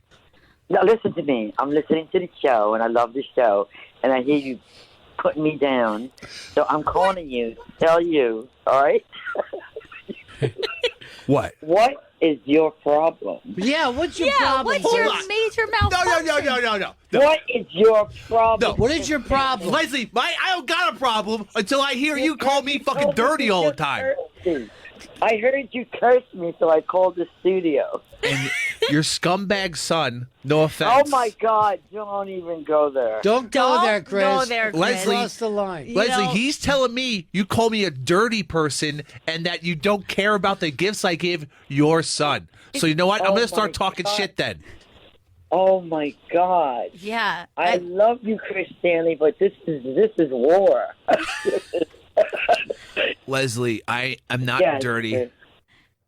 And I fucking have a problem with you talking shit about me. Look, me talking shit about you. You just cursed me. You really did, yeah, Chris. you cursed Leslie, That's and not we right. love That's Leslie. below. Leslie, we love you. I used to love Leslie. That's not right. That's bad. Yeah, It is bad. and it's not showing, respect. I have plenty of respect for Leslie until I hear she doesn't have any respect for me. But Then why should I fucking give Look, any? why would Leslie think anything different than anyone else? Everyone else is I called never us even anyway. got to thank you for the birthday gift from you, Chris Stanley. Oh, shit. And you're talking all this shit about gifts. Yeah, did you send out your thank you cards yet, Where's your Chris? thank you? I gotta never pick got some up. one. I thanked you that night. No, you didn't, you drunkard. I thanked you that night. You Khaleesi's are a bunch of liars. All right, up on the Love you, internet Leslie. stream right now. Dale, really, this is terrible. Cursing me on the air. Yeah, it's really bad. I'm sorry, Leslie. We love you. All right, I'm looking at the case of the unloved soda can. Chris Stanley is winning right now. Wow. Interesting. that feels good. Yeah. Let's hear from Will in Winnipeg. Winnipeg. Buddies. What's up? What's up, Will? I got to back you, Chris. I can't understand why Fredo would be such a dickhead like that. Oh, Chris, you want to side with racists, huh? It's not. It's fucking whatever. This is your Fredo. chance to take a stand, Chris, and if you don't, that says something. I thought the fact that Chris didn't know who he was buying it for is kind of hurt his story, in my opinion. I mean, I can't believe that you're like so old that you would just see a gift that was cheap, buy it and stick it in the corner. Like, that's like one of those like grandparents who is just like, I think someone will like this plate of George Bush in my family, and I'll just get this. I'll order it from the television. I also got a clown face clock. I think that might go to the baby. Which one of the kids likes trains, model trains? Because I did get a model train for someone. That's you, Chris. I did a good thing. No, you didn't. Straight up good. I straight up fucking this was a fucking act of kindness at Christmas time. The most kind of times. Dave in New Jersey. Yeah, Chris, you did do a good thing. Thank you. Now, I heard a bad thing said on the radio there, and someone said that they looked a gift horse in the eye. Is that right, Ron? You look a gift horse in the eye, Ron. I don't know no who idea said it. how you got through this. He said that someone said they You looked look it in the mouth. You look it in the mouth. Sir, you're hurting my case. Chris, when I came back from L.A., I gave you a gift, and you really appreciate it, and I put thought into it. What was that? I got him one of those micro-dosing pens that let him have 10% THC, 10% THC, and 90% CBD, and he was so appreciative of it. How did it work out for you? It was fine. I mean, it's like it's mostly CBD, so I take a lot of CBD, so I liked it. Yeah. It was the first time, it got me like too stoned. Didn't I give it to you in a nice bag, and I presented it nice? Different brand Did it bag. get you too stoned because you don't understand microdosing? Well, yeah, that Were you was just sucking on it nonstop? I did hit it a bunch of times in a row, and then realized, oh shit, I'm stoned. Look, yes, I said thank you. But why didn't you understand that you're supposed to hit it once, hit it and quit it? I feel like nothing. Can I hit it and You quit can't it? just hit anything once. It literally buzzes and tells you to stop. Yeah, and then you fucking pull on it again till it buzzes again. So you still enjoying that pen? It's gone. It's long gone. So neither one of you liked the gifts. That you He used it until it was finished. This soda stream, I used it for a week and then it broke. By the way, Vito, why do you let somebody talk to your mom that way? I just stabbed him to death. I know, because she's such a good woman. I thought she was. She is. I thought she was good until I heard some of the stuff Chris is bringing up about her. You believe this, dude? Yeah. You believe the incest? Yeah. I did. Thank you, Rod. But that has nothing to do with the soda stream. I guess that was more just slander. I wouldn't chew my mom out. No. Absolutely You're not. fucked up, man. He said he wouldn't, to be fair. Yeah, I said I would not. But it did put us... You're at 72% now, Chris. Wow. That feels good. There's a lot of cheap people out there. A lot of people who I think buy gifts similarly. Like, I'm like that one person on the jury who's like the reason we're not wrapping it up. Because I feel strongly. Just move Maybe over I'm my wrong. side. I don't know. Can I just say something that might bring us all together? Yep. Okay. I'm gonna take my ass to the creeps with kids. Gonna laugh till I can't no more. That's a great song you did, Chris. Yeah. Thank you. Or did you just do it for us, or were you gonna do it for anybody? Anyway? Yeah. It was definitely for He you. said whatever website name, I'll put it in there. Doesn't matter. No. He wrote that song a month earlier. No, it's Before Creeps impossible. with Kids was even announced. Yeah. Kim in Atlanta. Hey, I gotta begrudgingly side with Chris on this one. You feel like... Just because, Go ahead. I don't know, Chris, but Vito sounds like he's a dirty fuck himself. Whoa. Come on. Racist. Yeah, it's Let dirtiness. me be honest. Everyone thinks it's dirtiness. I've had shitty gifts given to me by cheap people, and normally I just take it. Something about Vito standing up for himself. You know what I mean? Vito right. saying, no more. I'm not going to act like I'm happy. I'm going to tell him, you gave me no bottles, you gave me no flavors. He had a fucking bottle. And flavored broken By the way, bottle. why would you expect to get flavors when it's only $29? I, first of all, didn't know they were fucking flavored. Look into it. Of course. And If fucking you went to the unflavored website- seltzer's the only good stuff. I see you drinking the flavored seltzer all the time I've here. seen you Dude, nonstop. I don't drink the flavored shit. 100%. I've heard you ask interns to get you certain flavors of seltzer. And you I've heard him freak say out. lemon lime. Yeah. And then if they bring back, God forbid they bring raspberry lime, he has a meltdown. That shit's disgusting. You like flavor. Why would you lie and say that you don't like flavor? Come on, seltzer? Flavor Boy. Flavor Flav! Take them to Flavor Town. Would you take me to Flavor Town? I occasionally like a flavored seltzer, but I trust a company like a fucking Schweppes or a Vintage to put the correct you really amount put of this vintage seltzer Yeah, he over. loves it, and I have got no time for it. It's the best. It's a good. The can looks nice. I think. Would you have bought your girlfriend a shitty Black Friday deal Probably Christmas did. present? Yep. Probably you got the same thing as her. Thank God he hasn't proposed because I shudder to think of that ring. Oh God, I would that never. fucking Cracker Jack ring. CZ, bruh. Look, I have a way of getting out of this. How's that? You can get him a ginger ale maker. Oh. And, we could have fresh, beautiful ginger That ale would be every time he wanted. fantastic. He No, wouldn't bring Ron. the syrup in, so it would just be seltzer again. No, I'm not getting him a fucking thing ever again, Ron. Because even I can get him a fucking solid Let me gold guess. soda stream. You're not going to get him anything. Earl's never going to eat again. Oh yeah. Everybody. So you're telling me you're gonna nuke the Everybody gifts? melts down. You're gonna nuke the gifts? What would I do with a solid gold soda stream? It adds nothing to the product. I'll get you a Sell solid it, dude. Sell it. A-plated. And he'd have a problem with it. Like I just said, he did have a problem with it. What would What are I you do? going to with do it? about your cold? I'm You gonna go home fucking and rest I'm or gonna what? Fucking go home, take some Zycam, fucking sleep. You want me to bring you in some seltzer? Maybe that'll clear your throat Why out. don't you hit that fucking EpiPen of yours over and over? I just did something good. I feel Real, like shit. real quick. I know you had a story, Chris, about a Catwoman. Oh yeah, so there was a study from in the Daily Mail that said that You're the only person I know that reads the Daily Every Mail day. constantly. He The only thing takes you it quote. seriously. He's like, this is my Hey, Daily look, Mail. Earl's quoting the New York Times. I'm making fun of him. Like, oh, you think you're what are you doing? I don't know what to say to you. Oh my God. sometimes I'll peek at the Post. There was a study done between cat owners and dog owners, and it said that cat owners, there's a stereotype that cat owners, like the crazy cat lady, that the cat owners have no more or less anxiety or weirdness than dog owners. Well, it wasn't it that they're alone. That's what a cat lady is. Like, Yeah. it's an old, you know, She an doesn't old have a maid. family there. Yeah. And to me, it's not someone who owns a cat.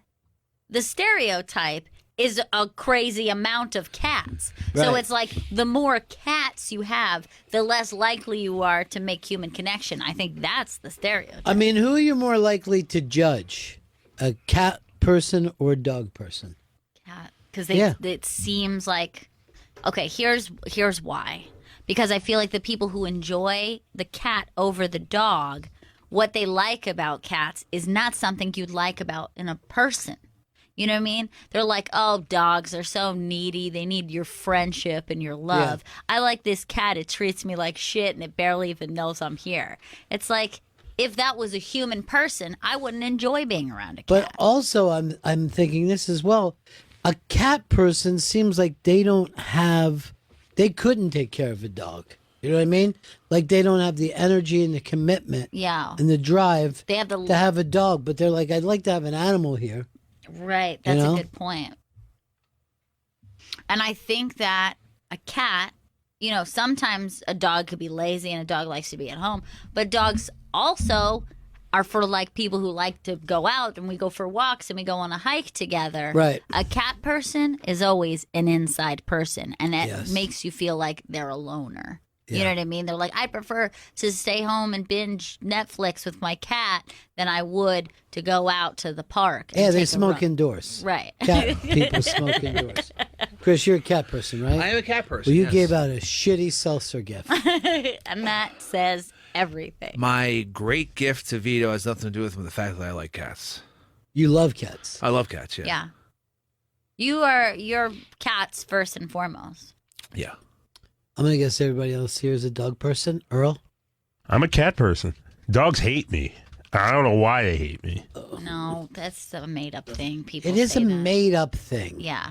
And by the way, anyone who's just like, hey, seriously, I don't know what it is. My dog doesn't like black people. It's because they sense that you're scared of black people. Right. That's why. Oh, my dog always barks when they see a black person because they can feel your fear. Oh. Yeah. So the dog's like, is this a threat to us? It's Who like is this having guy? a racist buzzer that goes off. Yes. So I'm if you see a saying dog that's racist. barking All at right. a black person, it's being held by a racist. So none of Earl's friends that own dogs like Earl because their dogs hate him. Now, my sister had a dog. It had a little, like one of those little ones you could put in your, probably put in your purse.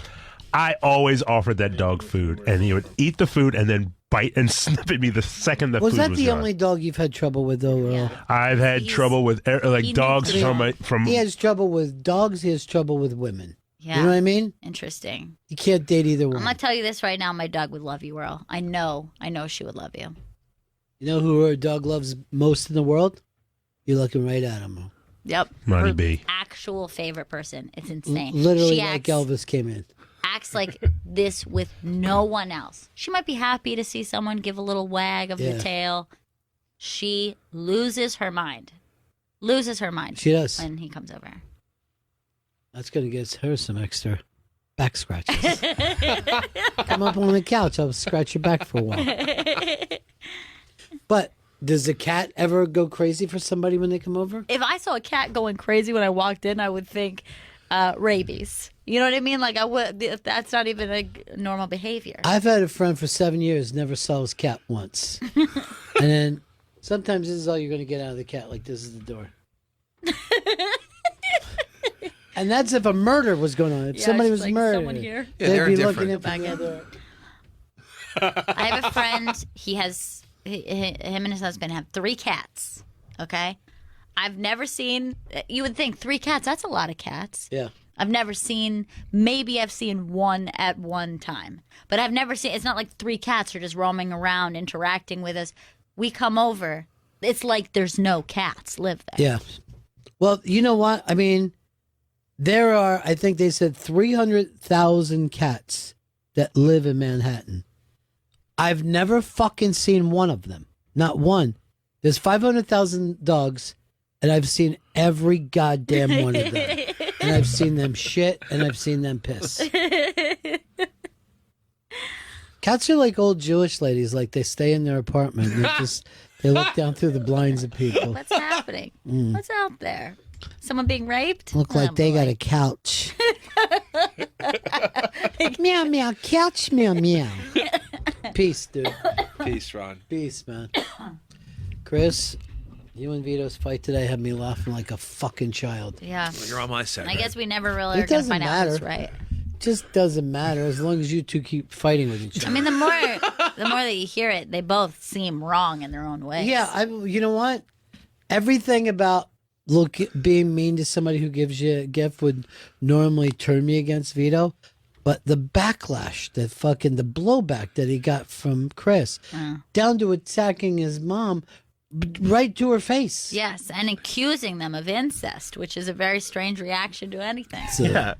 It's not only a crime, it's a sin. Yeah, and that's going down. Chris, I hinted at a mini fridge for the office for years. That would have been something that would have made everybody You'll get happy. nothing. I would love to see that. This Black Friday, get him a mini fridge. Do it. Let's see what the deals are like. Yeah, it's going to be so Not a mini. bottom It's gonna be tier. it's going to be the size of a nice fucking tray. What if I just get a cooler for the office? Oh, well, that would be just like the Soda Stream that doesn't plug into a wall. We're getting a cooler, y'all. It doesn't plug in, Chris.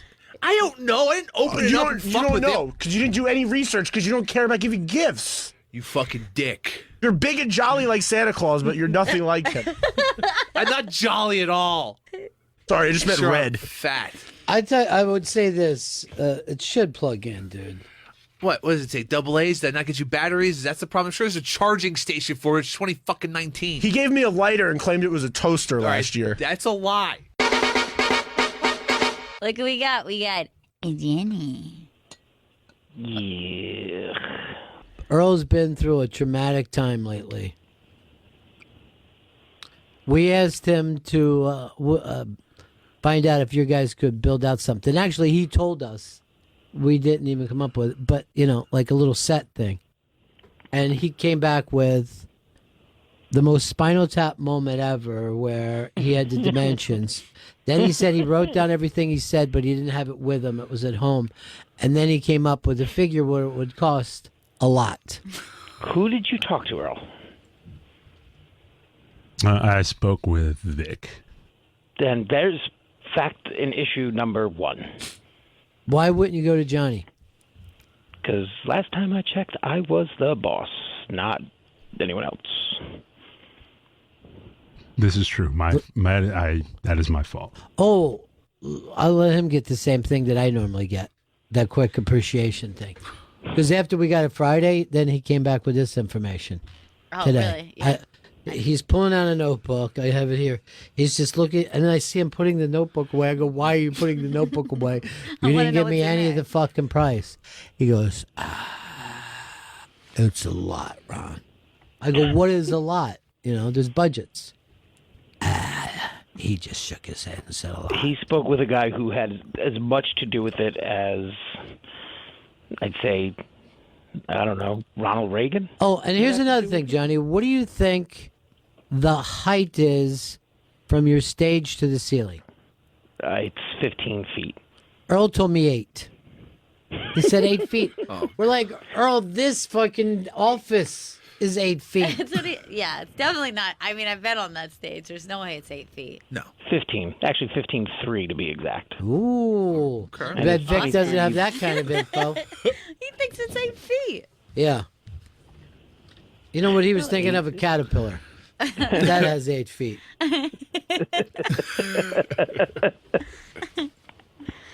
Well, I'm glad now you know who to speak to. It's the guy. I thought Earl always knew who to speak to here, but I guess not. It's Vic. Hard Rock Vic. I love Hard Rock Vic. Toothpick Vic. The man with the information. I love Vic. Oh, boy, I mean, Vic is just more approachable than you are, Johnny, and that's the truth. You're intimidating. No. I heard from all kinds of people already about this thing. What thing? Who'd you hear from? People I didn't even think were involved in this thing. It's great. I love it. Like who? I don't want to give out names on the air. Was Don it Vic again? You don't go fucking through Vic anymore. My boy Don back in the fold. I love it. Oh, yeah. It's going to be the best event ever, and I'll build whatever kind of sets we need. You know what I like about Vic is that he underestimates certain things and overestimates other things. That's This is kind of pretty interesting. accurate. Yeah. 8 feet, but it's going to cost $1 million. All right, anybody ready for this bet? If we go to Vic, he goes, "What? I never said anything to Earl." He's here today. I will go ask him. Good. Before Earl and can he get talked to about. him. Please let us know what Vic says. I was I seeing Earl answered to fighting. Vic. Earl's not saying go to Vic. I will take the L and take it. Did you even talk to Vic? Yes, I did. Hard Rock. That I did. Vic, He how you knows doing, that buddy? the ceiling is not 8 feet tall. He's been here. He was here before we were. I mean, come on. Vic, maybe you'll want to be a part of a job with a couple of guys, make some real money. You're going to see Vic is very different after Thanksgiving. Oh, yeah. Things are going to change. You get down to the islands, I'll roll around with you guys, have a good time. Eddie, what could I tell you? He asked me. I had to tell him. I think we can announce this, though, because a lot of people are coming. Because normally we announce when it's time for tickets, but a lot of people want to come in from around the country, so we should let them know what the date is going to be that we're going to do this. And Chris, what is the date? That is Tuesday, November 12th at the Hard Rock. Tuesday, November 12th. So now you know, guys. Anyone taller than 8 feet, we can't allow in there. They'll scrape their head. I got that Hold news on. from Vic. Vic is here right now. He said it's not the 12th. He has a different date from Earl. Earl, It's on what my do you other do? notebook. Why did you tell Vic that, Earl? Earl just wanted to go to get his coloring book, color something in, and show it to me. I love the opening the notebook and then just closing it and putting it away. And I'm watching it. You don't want to see what's in here. Because I had the wrong pad. That's why I was like, I got the wrong pad. Why, when you said, let me go do this thing, and it was your idea, nobody else's, and then you come back in for the Monday and have nothing, not even the pad that you supposedly wrote it down, and Right. not even a number. Yeah, like I said, it was a weird, rough weekend. How many times can you make that excuse? You don't think fucking Chris Stanley has a weird, rough weekend? Every weekend for him It's is weird and rough. things get Weird and odd. rough for Chris. Yeah. Life in general, sure. He's But a fucking 0 for 3 loser. I'm a fucking loser right now, but I get to turn around this week, Ron. Got my notebook here. It's the correct one. You ready to start making bets, early bets? The lines aren't out yet. You ready to double down on tonight's? There's 2 games tonight. You can do a double Monday night lock. I'm fucking staying away. I need to fucking reset, get these lines for next week. You're taking the lock seriously this time. Uh-huh. Fucking love it. I love the chance to turn around, you know? But yet you never do. Yeah, you never do. Johnny, guess who we saw here today doing a town hall? I was going to say Vic, but he wouldn't be doing a town hall. He'd be The Brady Bunch, my friend. The Brady whole bunch of them? The whole bunch. Yeah. All the kids. And they Whoa. look great. Don't they look great? Yeah, they did. Man, I did not know Cindy Brady's such a hippy dippy vibe. Yeah. She had a very cool style about her. Sure. She's living high up in the hills, But man, all of out them in the look canyon. fantastic.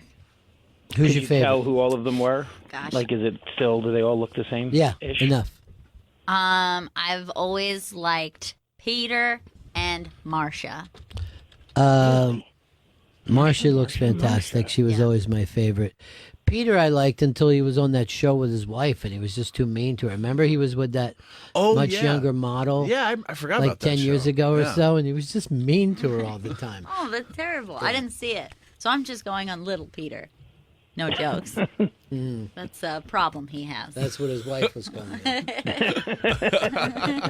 Fucking Vito's walking around here with shades on like he's Morrison Hotel era fucking Jim Morrison. It's looking real cool. What is that all about, Vito? So over the weekend, I got a sty in my eye, and now my eyelid has gotten really swollen up, and I can't really see out of my eye, and it just looks really Take gross. off the shades. Let's take a look at it. Let's see. Look. Holy shit. Ooh, that is a bad one. Earl, look at that as close as you can and see if there's any yellow in it. Oh. Earl's face. It's completely shut, and he can't. And it's got. You know where yeah. styes come from, right? Somebody farting in your face. Yeah, you took a fart blast directly to the eyelid. It looks. Who's your office mate? Chris Stanley. Welcome to Stuytown, bro. Stuyvesant. You want to go to Stuyvesant, my friend?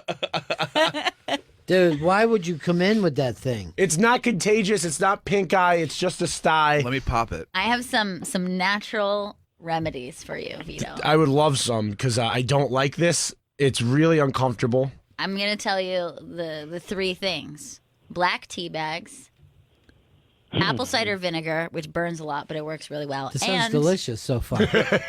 breast milk. Breast milk, dude. The trifecta. So just let me know. I've done one of You the need a 3. squirt. Does it have to be from your own mom, though? Earl, this was tweeted to us. This is Connie from Virginia. Rum sent me into the pretty good prize closet on Wednesday, 9/4/19, after I told a story about talking to John Hurd at a wedding. Do we all remember that? Yes. Yeah. Earl took my number but never called me back for my address. I know stuff went out on Friday, but I will look. You never got her address, so if stuff went out, you've just sent it to America. I just gave him my address for every time anyone wins. So it's just all sent to my house. Okay, we'll get her information again, and I'll make sure it's taken You care of. did not get her information I the will, first no, time. I need to. I'll get But the you know number. what else I found out? You put the fucking kid on hold for 45 minutes the other day without letting us know on Friday. Draft House kid. Yeah, the draft house kid. So he wanted to, he had some outlaw country he wanted to lay on us. He wanted to tell a Chris story, which... Really? Remember when we were in Texas and I said the kid's here? Yeah. And you said, oh, shit, you're kidding me. I go, yeah, you missed him. He was here last night. He said you knew the whole time. He had called you before.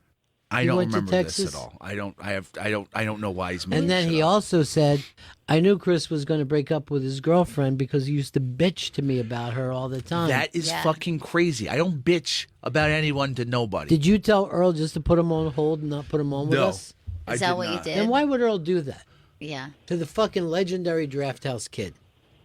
Earl should know better. You guys are working together, I think. It's he weird. fucking 'cause- lies a lot, and I don't Well, appreciate the thing people is, lying I know about you me. better. Rustin, the draft house. King First of lies all, about me. there's never been a time he was accused of lying. And this is the first time you've ever accused him of lying. This would be the first lie that we know of. And then fucking Wait, stop it right there. Yes. Let's play logic game. Yeah. He's not known for lying. Well, I don't know why he's lying about me then. Then you can say that, but you can't call him an all-time liar, and you don't believe him. You told him He something doesn't have a personal. reputation. I don't fucking talk about my personal life to interns. Why do you say it like By the job way, he title went from matters? intern to attorney. He's one of I wouldn't the trust him. biggest fucking lawyers right now, not only in Austin, Texas, but the state of Texas. Holy shit. Yeah. Then you think that, honestly, that this is a lie from him, or do you think this is a lie from Chris? Because I've met him once, and I'm going to start leaning towards Chris lied. I don't lie. Second of all, fucking Vito's buddies lies about me. Fucking That had seeing- nothing to do with anything. I'm just bringing up people lying about I know, me. but that has nothing to do with That the makes story. you would look sound crazier. like a crazy person. So you sound crazy now. You sound like that bagel boss. My God, you're so much like him and same height. Earl, how difficult was 8 it for you to call that person back? It was not. It was an oversight on my part, and I will fix it. You can only fix it because she had to call back and say, Earl never called me back. Do you know what the prizes you picked out for her? Not off the top of my head, no. How about in that little notebook of fucking nonsense that you keep?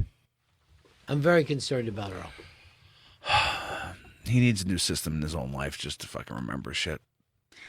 I mean, I don't want to say, but I feel like, do you feel like he was more on point when he was dating? I feel like it was bringing something out. Confidence. In you, and you felt like you had a different vibe in here. And he was happier.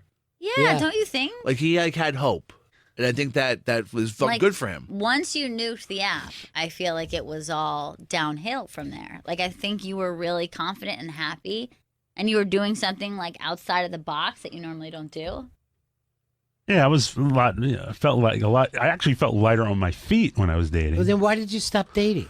It just went weird and south very quickly. But that's what dating is. What part went weird and south? No, it was just. I can't even put my finger on it. It's just it just got darker and weirder and Darker? What happened? Not Were girls darker, fucking but putting clamps on your nipples? I mean, that sounds like you had a good time. What happened that was so dark? not dark. You killed one of them? No, I didn't no. kill anyone. Oh no, I'm tied into this now. You tell us. Let us fucking understand. No, it's just the situation started where there was just a lot of unresponse and a lot of ghosting, and I got ghosted twice. A big fucking deal. I got ghosted a bunch of times too. Who cares? You got to jump back You're on like it. a guy that got a fucking deal with the Yankees, and you're like, I struck out twice. I'm not going back. You can't, man. I just expect to fucking hit a home run every time I get him up. I do remember there was one of the last dates that Earl was on. He said that the woman asked him too many questions. And that was like one of the last ones. Yeah, that one was really. It felt like an interrogation. Yeah, almost. but a lot of times when people are dating, particularly a blind date scenario, they're going to try to get to know you. They're going to have a couple questions. No, it wasn't. It wasn't even that. It was more like it was almost like a social, like I was a social experiment of sometimes because she asked a lot of questions about being black in America, and it was just maybe very. she was a liberal. Maybe she thought she was being. So this is great. I'm finally fucking dating a black My Maybe she dream. wanted to hear that you were a fucking radical panther. Maybe she thought it would be offensive to ignore your race, and thought maybe it would be better to go, what is your opinion on something? No, and I gave that, but it felt very much like a test subject. It wasn't even So a that date. wasn't the date for you. And that's Yeah, just that's one lady. Yeah, and that sounds like one bad date. I mean, I know you had a couple dates that you were saying it was like you were like head over heels and you were excited Very. and you were There were 3 that were just absolutely. So don't you want to have that feeling again? I would love to have that feeling again. It's just finding the person to have that feeling with. Yes, that's why you go on a fucking dating service. I feel like your outlook on your life really got dim after you nuked the app. I think Nuking the app was the change of Earl. Yeah. That's when you went, hey, man, Earl's got his shit together to... Oh, yeah. Why is he still here? Does he even want to do this?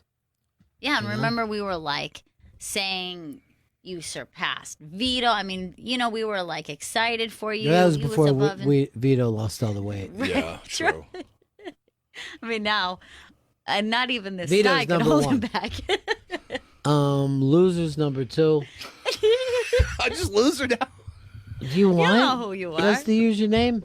I mean, you're the one who fucking told the Draft House kid just how fucking shitty your girlfriend was, and you got to get out of it. Never. That never happened. That's a fucking lie. Why would she speak like that? About By the way, I would think it was true if you two were still together. But you're not. No, we're not. So it So ended he up was being like, true. Yeah. and he was just saying to me, "Oh, I fucking knew it, man." He goes, every day we'd be on the train together. You really Every day. Bullshit. Maybe took the train with him once. Yeah, but that time. But you fucking opened up had to your him. You can't listen to this fucking Texas slick talking attorney, okay, Ron? He's just You're fucking. painting a very different He's picture. talking out of each Then side of why his did fucking you mouth. fucking have your fucking right hand man Earl cockblock his call from here? Because I'd take him on a hotline like I do Johnny. Because he's a scumbag, Ron. He's a fucking scumbag liar. You can be sued for this, my friend. Uh-huh. Oh, please. He'll do it. See him fumble in the court. What? I don't know. I don't know how lawyers work. I feel like you didn't get a lot of didn't think sleep that over the weekend. It was a long weekend. Happens. What happened? You and Earl have the same excuse. No, here. I'll say exact. Once the fucking losing started, I had to get a couple in me because it's just even the fucking beginning of the Jets game. Christ, fucking But that went Jets. well. Fucking Browns. Didn't you have the I meant Jets? the Browns games. I had the Jets. Yes, I was happy. Then Another lie you were caught in. I was happy for the Jets at first. Then the Browns fucking were at the same time. That fucking fell apart. Had to fucking start drinking then. And then when the fucking Bills came back, was the fucking good scene. All right, look at this little piece of gossip that was just sent to me. Timothy Chalamet and Lily Rose Depp are a thing. What? Oh my God. That is some hot goss. Well, he's so young that he's not going to find a young celebrity to cause a stir with. So he needs the Right. daughter of a celebrity. It's just almost as good. I think even better. Good for them, you know? Good for you. You're the one whose dream came true. That dream that you told the kid, and now you made it happen. You broke up Never with her. fucking bitched to an intern. Why do you keep bringing up his title at the time? Because I'd say I would Remember be that happened with inappropriate. Dana when she come back and he was calling her intern Yeah, Dana? and like the weird thing is this. I personally think that this is a self-loathing thing. He was once an intern For You know what I years. mean? He was an intern for years. Yeah. And Yeah, like, now what he's if a we nice still young called woman. you intern Chris Stanley? I always believe in life that you got to accept where the person is now. you know? Yeah. Fine, then it's lawyer Rustin was an intern. Why not just We don't, Rustin? we don't need to say their position in life. We said we accept it. You accepted the fact that he could give a grown man advice on his love life. I would You never. clearly trusted him at one time. At one With point, the I most personal details. never. Fucking relationship ended. All right. If you had to have sex with any of the producers or interns that you ever worked with, right? Okay. Oh my God. Which one? Oh fuck. I mean, there's been a lot now. That you would have sex with? No, they're just trying to think who I would want to fuck. Maybe Earl. It's such a bull. Now I know you're a liar. Yeah. You had a fucking crush on Mooch that was out of this world. Oh God, You yes. jizz in your pants looking at Mooch. Fucking love that Irishman. So I don't why would you blame you. pick Earl? He wasn't right in front of me in the Are screen. you just so hungover you can't even follow conversation? I can follow. Should we leave you out? I I'd love fucking Mooch. have you switch out with Vito, but that fucking sty ain't coming near me. I'm just nervous. It could be pink eye. Although that thing looks like a bee sting. It's like, oh my God, it's closing more so. Closing eye. That big sty just leaned on Earl. Earl, you don't pull your shit together. I'm gonna have him wipe that sty all over your neck. Will that maybe get you into shape? Hey, did you hear how mad Johnny was? Yeah. Now, here's the thing with you, Earl. Because I always ask him about Johnny. He's like, no, I'll do it. But the thing is, I know for a fact Johnny got him into that gig. Right, of course. Yeah, absolutely. And I yeah. know how your interview went. Yeah, my interview went very well. According to who? Johnny. Yes. What do you think he told me actually happened? He goes, I just can't have the fucking guy out there, against the wind. He fucking brings him in. He fucking makes sure he gets through this disastrous interview that he said Earl was just talking crazy. Oh, God. And then, what does Earl do? Goes the toothpick pick. What? I mean, why wouldn't you go to Johnny first? Let me tell you something, Earl. I was never 100% about you. And I never put a guy on a job that I'm not 100% about. I love that he just points the gun at him like, this is the answer. Like he's already ready. Yeah. This is the guy. This is the guy right here. I went and hired a cop, and it turned out to backfire on me. Tarantino's going to have a little baby. I know. Hey, did you see that thing where dad. Tarantino was talking about putting out this thing as a miniseries, this Once Upon a Time in Hollywood? No, I did not see that. Apparently, he had fucking made 4 hours. He had shot 4 hours, and he had to get it down to 2 hours. But they said there was a guy in there that was Dean Martin. There was a guy in there that was Burt Reynolds. Oh, my God. I'm fucking dying to see that Yeah, shit. now I got to know. They said they showed Charlie Manson playing a ukulele with no pants on. I mean, that doesn't seem like something that should be cut. Oh, why? I never trusted you, Earl. I don't know why I let you in there. I gave you the perfect goddamn name. Mr. Orange.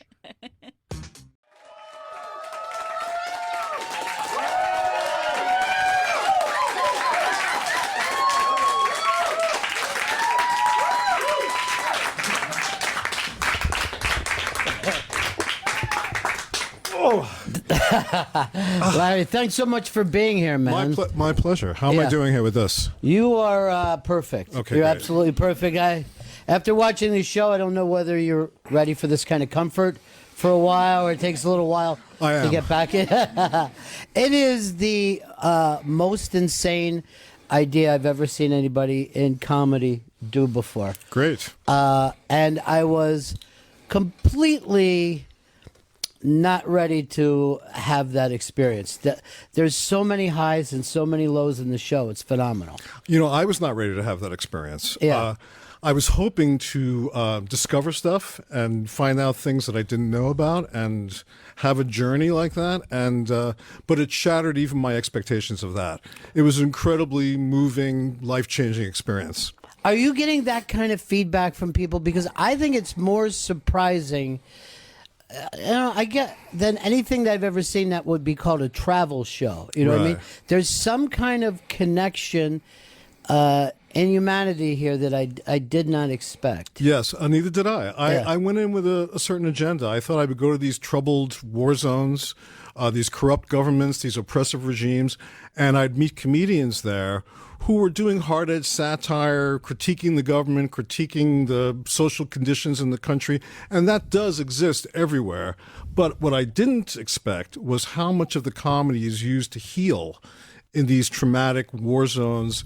You have mass trauma in these countries that have been in war, currently in war, just coming out of a war, about to enter a new war, growing up in those conditions, children growing up in those conditions, who choose to use comedy to heal.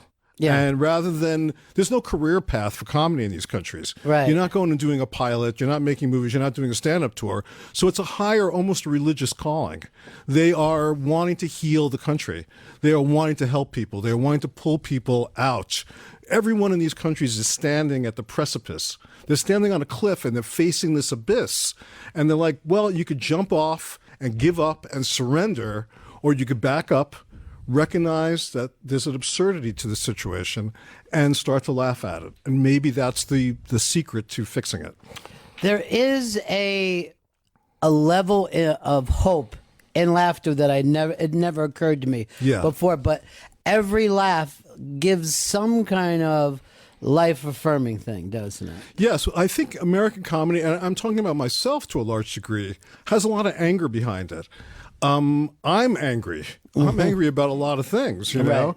But I found that the comedians in these other countries who live under truly oppressive conditions and dangerous conditions, none of them were angry. None of them were bitter, despite having families wiped out in many cases, or imprisoned and tortured themselves, or friends murdered other comedians. They weren't bitter. They weren't angry. They were just, it's sort of deep in their resolve to make things better. It is something that connects us too, because there are people there. I remember the first point, and I'm not sure of his name, but I'm like, oh, that dude reminds me of George Wallace. You know what I mean? Like, if he was from America, I could see him on that career path, because he would come in and just have that friendliness and bring the room together. Yeah, there are certain people, you know, I think one of the things, comedy transcends a lot. Yeah. Transcends language, for instance. I've directed commercials like in Thailand and places like that, right, where people speaking another language, and I didn't understand what they were saying. I knew I had a translator, but you could tell who's funny. It transcends the language. Some people are just funny, and that's the same way in all these countries. Some people I didn't have to actually know all the time what was being said. Their reference points are different than ours. Yeah. But the structure of humor in all these countries, comedy in all these countries, is based on the Western model. Everyone in all these countries knows Eddie Murphy. They know Jerry Seinfeld. Yeah. Surprisingly enough, I met the Seinfeld of Saudi Arabia. Right, yeah. That's true. And by the way, This Is the Dangerous Comedy, he's now in jail. Oh, is that See, the right? Seinfeld of Saudi Arabia is now in jail, but the Seinfeld of America is one of the biggest stars in he's America. doing well. Yeah, He's, and he's that doing really okay. that illustrates the difference between America and the rest of the world in terms of comedy, in terms of commerce. So no matter where you go in the world, people have seen Seinfeld, do you think? The Seinfeld Yes. show. I did a movie called Bruno, and we shot a lot of it in Jordan. And I used to walk down the street in Amman with security. I wasn't allowed to walk down. They said I looked too much like a rabbi, so they would actually. They always had people with me, and we were the only Jews in Jordan, literally. And I'd walk down the street, and there would be street sellers selling bootleg DVDs, you know, and they always had the same 4 items on their little sheets, and it was a bootleg Seinfeld. This is in Jordan. Bootleg Seinfeld, bootleg Curb Your Enthusiasm, and bootleg Borat, and a copy of Mein Kampf. Now, so I don't understand, but that's always the way it was. Yeah. And so they don't have any. They don't have any problem with the Jewishness. That doesn't exist to them. It's funny, right? And relatable too. Sorry to interrupt. I have watched, so many different foreign films that I'll sit down for a second and be like, it'll take a minute, and then all of a sudden I'm like, oh yeah, that guy's like my uncle.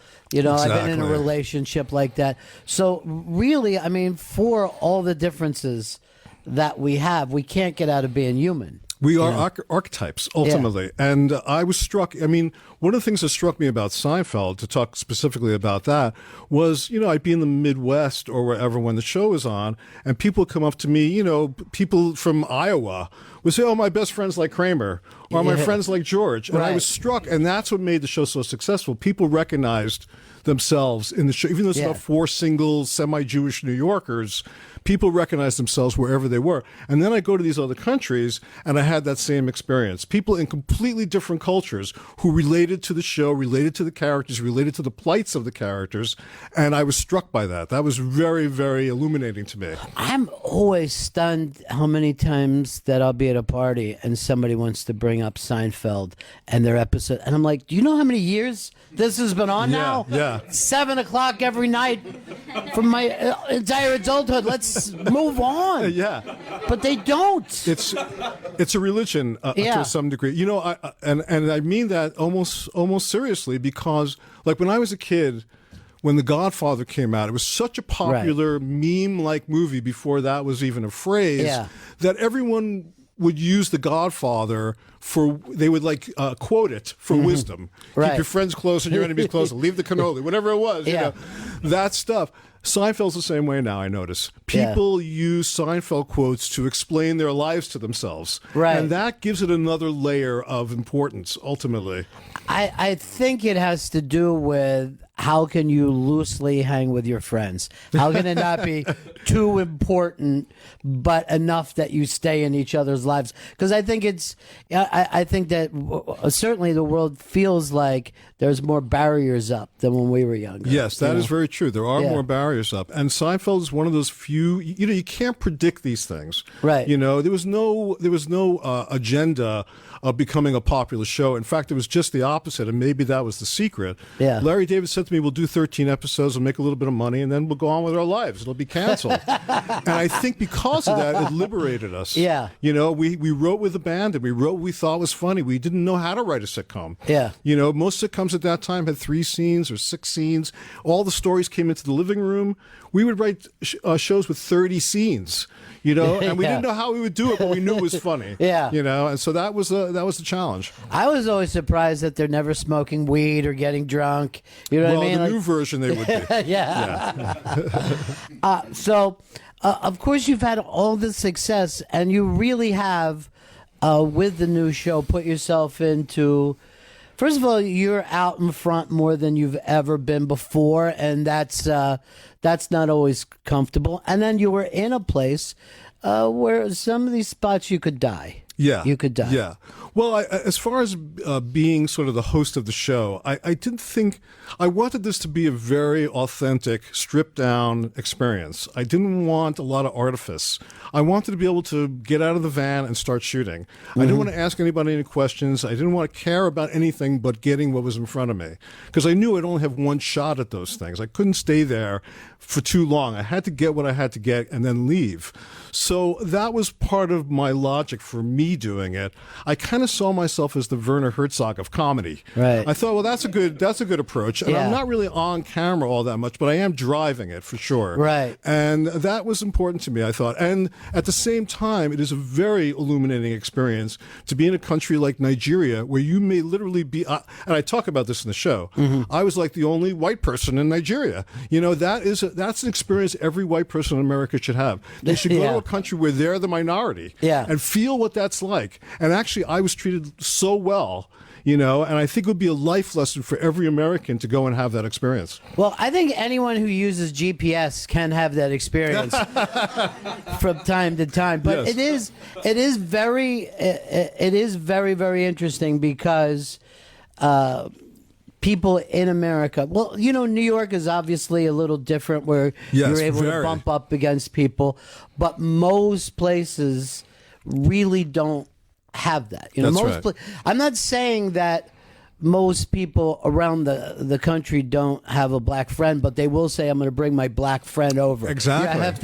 You have to let everybody know. Yes. Don't get weird. Yes. When I get here. Well, we have a very, very sort of spotty. Maybe that's a bad word. We have a very sort of scarred racial history in this country that's never really been dealt with.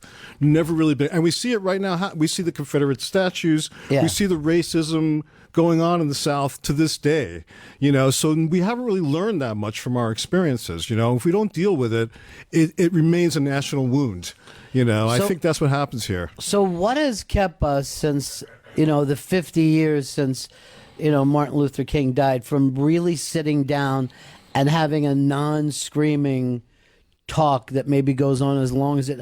We have all these TV channels, and there's not one show that would sit down and talk about these things. Yes, and I think that's one of the reasons I wanted to go out and interact with people who wouldn't normally be seen in these. I think one of the problems with television in general is it winds up being a very, sort of homogeneous environment. You're not seeing, the pundits and all the news shows are the same people. You want to see other people talking about these issues, and that might encourage a more reasonable dialogue. Right. There is right now this kind of line in the sand, and people are really sort of feeling they don't want to cross that line. And so there are battle lines are drawn, and there's only some ways you can kind of break that down. And one of them is talking, but if the same people are constantly saying the same thing, you can't expect things to change. I can't believe that I had never thought of, that, hey, does ISIS have jokes? I Right. mean, you go there. I had never once thought that some of these people are like, oh, that was the funniest thing happened at work today. Yeah. You know what I mean? Yeah. And I don't know why that is. I mean, Yeah. they breathe, they eat. I understand that. But why wouldn't they have that? Well, just so you know, I spoke to an Al-Shabaab defector and I asked him what, did they ever laugh in Al-Shabaab, and he said, yeah, when they would drag the dead bodies behind on the car. But, you sort of get it in a way also Right. because it's so horrible. You either are going to succumb and just start crying and never stop, or you're going to laugh at it. I mean, you don't really have that many choices in that situation. Laughter is almost a reflex in those kind of absurd situations, And the other thing I would say, if I may, is I found that the terrorism that we know is the end result of terrorism. We see the violence that terrorism brings.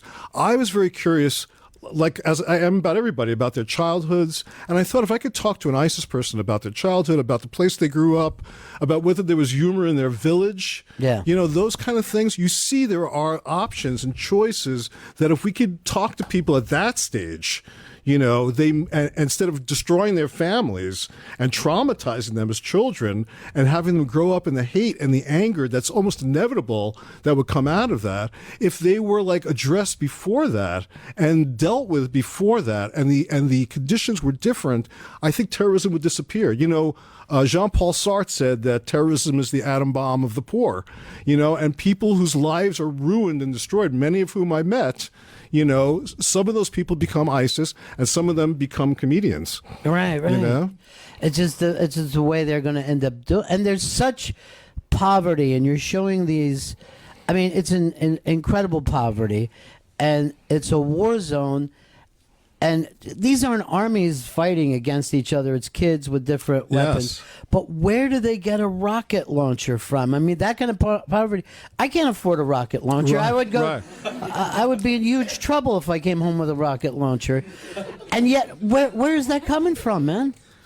Catalog. Yeah. No, I don't know. Somebody's paying for that rocket launcher. Well, first of all, we don't know who funds anything. Right. There's so much intricacy and complexity to these situations, and there's so much factionalism also. Like in Iraq, we tend to think, okay, there's ISIS, there's Al Qaeda, there's the Iraqi government. No, there's so many different individual militias. Tribalism. Yeah. There's so many sides. It's so much more complicated than the superficial version we get here that it's almost impossible to unravel sometimes. Yeah. Yeah, the kid firing the rocket launcher was terribly untrained. You could see that there wasn't a lot of thought going into this other than let's keep the death going. It's well, you crazy. know what? You know how kids are. Like with my friends in Brooklyn on July 4th, it was like a war zone. Everybody would get the fireworks and fire it at each other. You were shooting Roman candles at each other, And it's almost, if we were in Liberia growing up under those conditions, we'd have rocket launchers and be killing people. Right. Yeah, because obviously the last thing that you want is a really young kid with any sense of power. That's know what right. I mean? Yeah. Our school system always tried to crush that down. Yes. As far as well, they could. these kids also have nothing left to lose. Right, nothing. And when you have nothing left to lose, that's when bad things can happen. And a zero sense of history, a zero sense of like, hey, what will this mean to me if I kill somebody? Well, I feel that's true even in this country. I feel like there's a kind of a global forgetting, a global amnesia about our history. No, look, I remember 9/11, everyone said, we won't forget. And you can walk through the streets of New York, and other than, a museum that only tourists go to, doesn't come up. Yeah. The idea of terror does not come well, up look, here. the World Trade Center became a commercial venture to rebuild it. Instead of like memorializing that moment for people to remember, they covered it up. Yeah. And that's what we do with our, you go to Dallas where JFK was killed, and also it's like a tourist trap. It is. And that's how it works in this country. Yeah, it's really true. Our tragedies are exploited for economic purposes. Now, did you feel like you learned more about America going out and meeting a lot of these people? Very much so. I mean, one of the things I learned was that amazingly enough, sometimes I'm not proud to be an American, Yeah. but I was always glad to be an American. We are very, very lucky. I am particularly an extremely lucky person. Just coming here today in New York, and there's some traffic or whatever, but there's an infrastructure here. It's breaking down maybe, but there is an infrastructure. It's a miraculous thing. You go to most countries, there is no infrastructure. There's no electricity. There's no running water. There's no sewerage. Try to imagine living your day-to-day life under those conditions.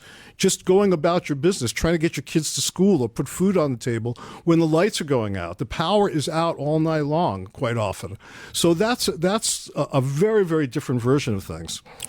And it really is hard to get to gratitude. As an American, we're always looking for something or somebody else. Yeah. And it's almost a shocking moment where you go, oh, this is good right now. Yeah. Well, You know? I was inspired by many of the people that I met because they are willing to make that sacrifice. Yeah. I met a guy who has a show called Put 'Em in the Buka in Iraq. It's a candid camera type of show, except that Frightening. It's the most frightening thing I've ever seen in my life. Except it's soldiers and fake bombs and stuff like that. And he said he would be happy to be a martyr for the cause. If Iraq could be a better place by his death, he was willing to die. I don't think most American comedians would be willing to make that sacrifice.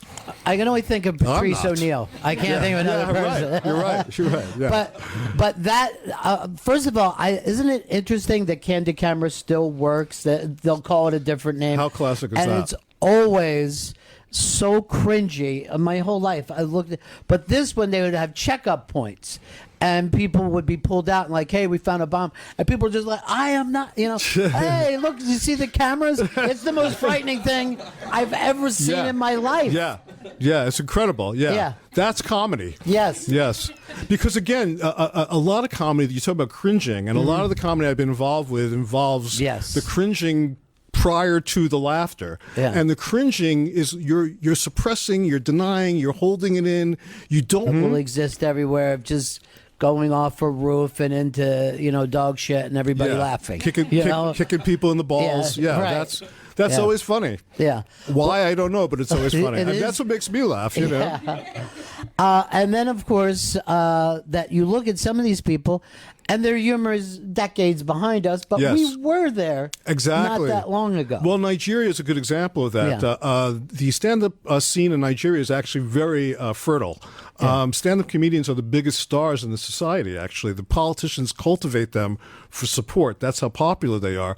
But there's a very rampant rape culture in Nigeria as well. Very tolerated, very accepted rape culture that the female comedians are fighting against, but the male comedians have kind of adopted. They make a lot of rape jokes. And at first I was like, wow, that is really, really crazy. And then I thought about Borat, and I thought about 10 years ago, we were making rape jokes in the culture, and everybody was cool with it. It seemed outrageous and cool. And now everything has changed again, and that's the thing about comedy. The comedy in America right now, in fact, is so fragmented that there is an audience for everything. There's people that love Louis C.K. still, and there are people that will never laugh at him again. And there's people that love Hannah Gatsby and people that don't think she's funny. There's an audience and the comedian for everybody now, and it's very fragmented voices, but eventually perhaps it'll synthesize again into a new American comic voice. That is interesting because we do have more choices, obviously. Yes. Which everyone always thinks is the best thing, but then that also separates us. Yes, it does. When you don't have a Johnny Carson, or an Ed Sullivan, that was a place where we came together as a culture. Like, I don't know if we'll ever have that Beatles moment on Ed Sullivan, which changed the country. Well, they were arbiters of taste, really. They helped us decide what was good. They were, I guess, what is it called now? They curated. They curated, and so he made the choice to bring the Beatles over. He sort of liked what he saw. And Johnny Carson made those choices with comedians. And then the coming to the couch moment was you were now Dean. Right. You were like now accepted, you're in the club. And wasn't it funny how all of us bought into that? Like, will he get the okay? Yeah, will he go to the couch? It was a big deal. I don't know why we decided decided Johnny will think for us, but we did that. We want people to make. It's like Devo had a song called "Freedom of Choice," right? Which they said really freedom from choice is what we want. Yeah, and I think that's Americans take a lot of stuff for granted that people in these other countries just can't take for granted, and that's a big difference between us and the rest of the world. Well, the comedians that would try to defend the rape jokes were not that different than comedians in this country that would try to defend something that's racist. Like, I'm really making fun of it as I do it. It was very understandable. But the thing is, if it gets a laugh, it's only when it stops getting a laugh. Yeah. So everyone always acts like it's up to the artist, but it's truly up to the audience. I completely agree. I mean, I am against any kind of censorship. I think the audience should be allowed to interpret things. When you write a poem, you don't tell the audience what the poem's about. Yeah. You want someone to read it and sort of take away what they're going to take away from it. And I feel the same way about comedy. You can't impose the meaning of it on the audience. The audience is going to tell you what it's about. Right. And that's usually a very illuminating moment. Well, I mean, it wasn't long into watching like the first episode of Dangerous World of Comedy where I'm like, oh man, American comedians are so sissy. You know what I mean? Like what we complain about here in this country. Yeah. Nobody's going to get dragged out. That's right. The stakes are different. Yeah. The stakes, first of all, there's no career path for comedians in these other countries. They're not doing pilots. Like I said, this is that higher calling. Here, it's an economic thing. If you say something controversial, you might lose money. Yeah. But you won't be dragged out of your house. You won't be assassinated for that. And that's a different level of urgency to the comedy. The stakes in the comedy are different. It's also stunning, man. And I don't know whether it's the content or maybe the editing, but how quickly you can start and fall in love with some of these acts and just want the most. There's, some of the women comics that were speaking out. I'm like, they seem more American than anybody that I've seen here. They're like what I would consider more advanced culturally, and yet they're wearing full mufti. They're wearing. One woman I talked to, Amy Rocco, just has the eye slit, and she's a comedian, and she's very modern. Everything very about modern, her, very American sounding, very Western sounding. Yeah. Well, these countries, like I said, they are very. The cultural imperialism of America cannot be underestimated. Every one of these countries is affected and influenced by American culture, and so people want to learn English. They learn English from American TV shows. I met people who learned English from Seinfeld. So they love American comedy. They have to adapt it to their culture, and that's the challenge always. So what is it about our culture you think that still spreads out all over the world? What is it about us? That's a really good question. I think after World War II, we sort of ascended to that place of sort of in the hierarchy where we had the economic wherewithal to create culture and export it. And we did a very massive job of exporting our culture to other countries. So that, and these were countries that didn't have comedy culture. Right. A lot of these cultures did not even have stand-up. They didn't know what a joke was, really. They had humor, of course, but there was humor of, telling long stories or slapstick, like you said. Yeah. So there was this learning curve, and I think people are feeling that urgent need for laughter, and out of that came this desire to get on stage, start talking about things, make other people laugh. It's a very organic process in these other countries. But it really is funny how quickly they are adapting that kind of old school evening at the Improv way. Yeah. Oh, okay, we've got 3 comics. I mean, there's a place called the LOL Club. Yes, in Iraq. In Iraq. Yeah. Iraq is doing the 3, our MC is coming up. Here's the next act. With a brick wall. Yeah, it has a brick wall. But isn't that amazing?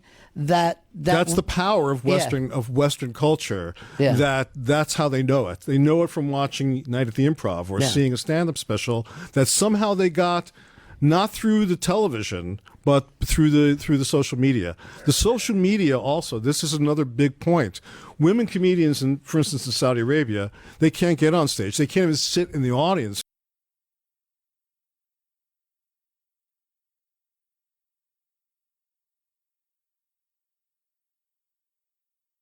of people. And if you couldn't figure out a way out of that, you would get nervous about meeting him as much as almost anybody. Yeah. And you're right. Within 3 seconds, we were hanging out and we were comfortable and we were talking. And I think that's what he's trying to say. You know, there's people that come back from the war and they're traumatized, but they're still like you, you know, and if you were in their situation, you would have the same reaction. And he's trying to bond, he's trying to blur that difference, erase that distinction between having done this and not having done this. Yeah, you know? Because that is the only difference. Yes. Like his life, he has chosen not to have his life be that different. Exactly, you know? exactly. Which is stunning. Yeah. It's a stunning thing. Yes, and that is amazing. It's amazing to watch these comedians in all these cultures who keep going. You know, Beckett said, "I can't go on, I'll go on." Yeah. That's what these people have been to the bottom. They have been in the abyss and they've climbed out. They chose to climb out and try to make something out of it.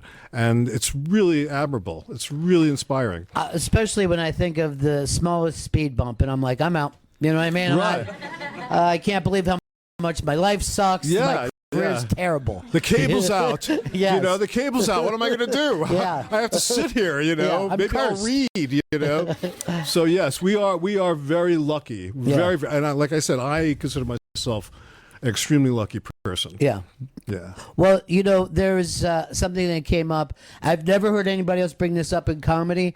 And he was, you know, I'd read his books and looked into everything, and that was Abby Hoffman. Yes. And you brought up Abby, and I'm like, you know, finally someone's done that. But you also make the thing is he's kind of been the biggest influence on alt-right people. That's correct. Yeah. I think a lot of the alt-right sort of sensibility is about pissing people off. Right. Pranking people, getting them angry, saying outrageous things that you know are outrageous in order to get a reaction.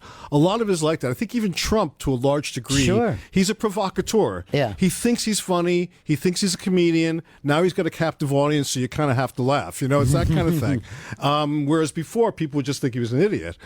So I think a lot of these guys, that's more than any ideology, really, they're just into pissing off liberals, you know? And really, that comes out of the anti-comedy of the 60s, which Jerry Rubin, Abby Hoffman, and eventually that moves to Andy Kaufman. Right. And becomes kind of like a genre of comedy. Yeah. But that's where all that, it began as a very radical left-wing thing against the establishment at that time. Now the neoliberal establishment is in charge, and so the alt-right, who feel they're the oppressed people, mistakenly so perhaps, they are pranking now what they consider to be the power structure. I do think that you were even tougher on the alt-right guys than you were on the cannibal. I thought that was the funniest thing. Yeah. They took more shit than the cannibal. Yeah. Well, when you're standing in the streets of Liberia, you don't want to really mess around too much, you know. So whereas talking to Bake the last guy, I felt like I could take him if I had to. You know? It is a very, I can't believe, first of all, this, I don't think 5 years ago you would have gotten this on the air anywhere. No, it's Netflix to a large degree. They're very interested in reaching this global audience. Yeah, this never would have made HBO or Showtime. No, definitely not. And you took it out there, but I've never seen something about comedy that I've seen that many dead bodies or that many acts. Well, you haven't seen many of my Seinfeld episodes. A lot of those. I love having dead bodies and things. I do. I don't know why, but I do. But I did. I've killed more people in sitcoms than I think any other writer. Than anybody. Yeah.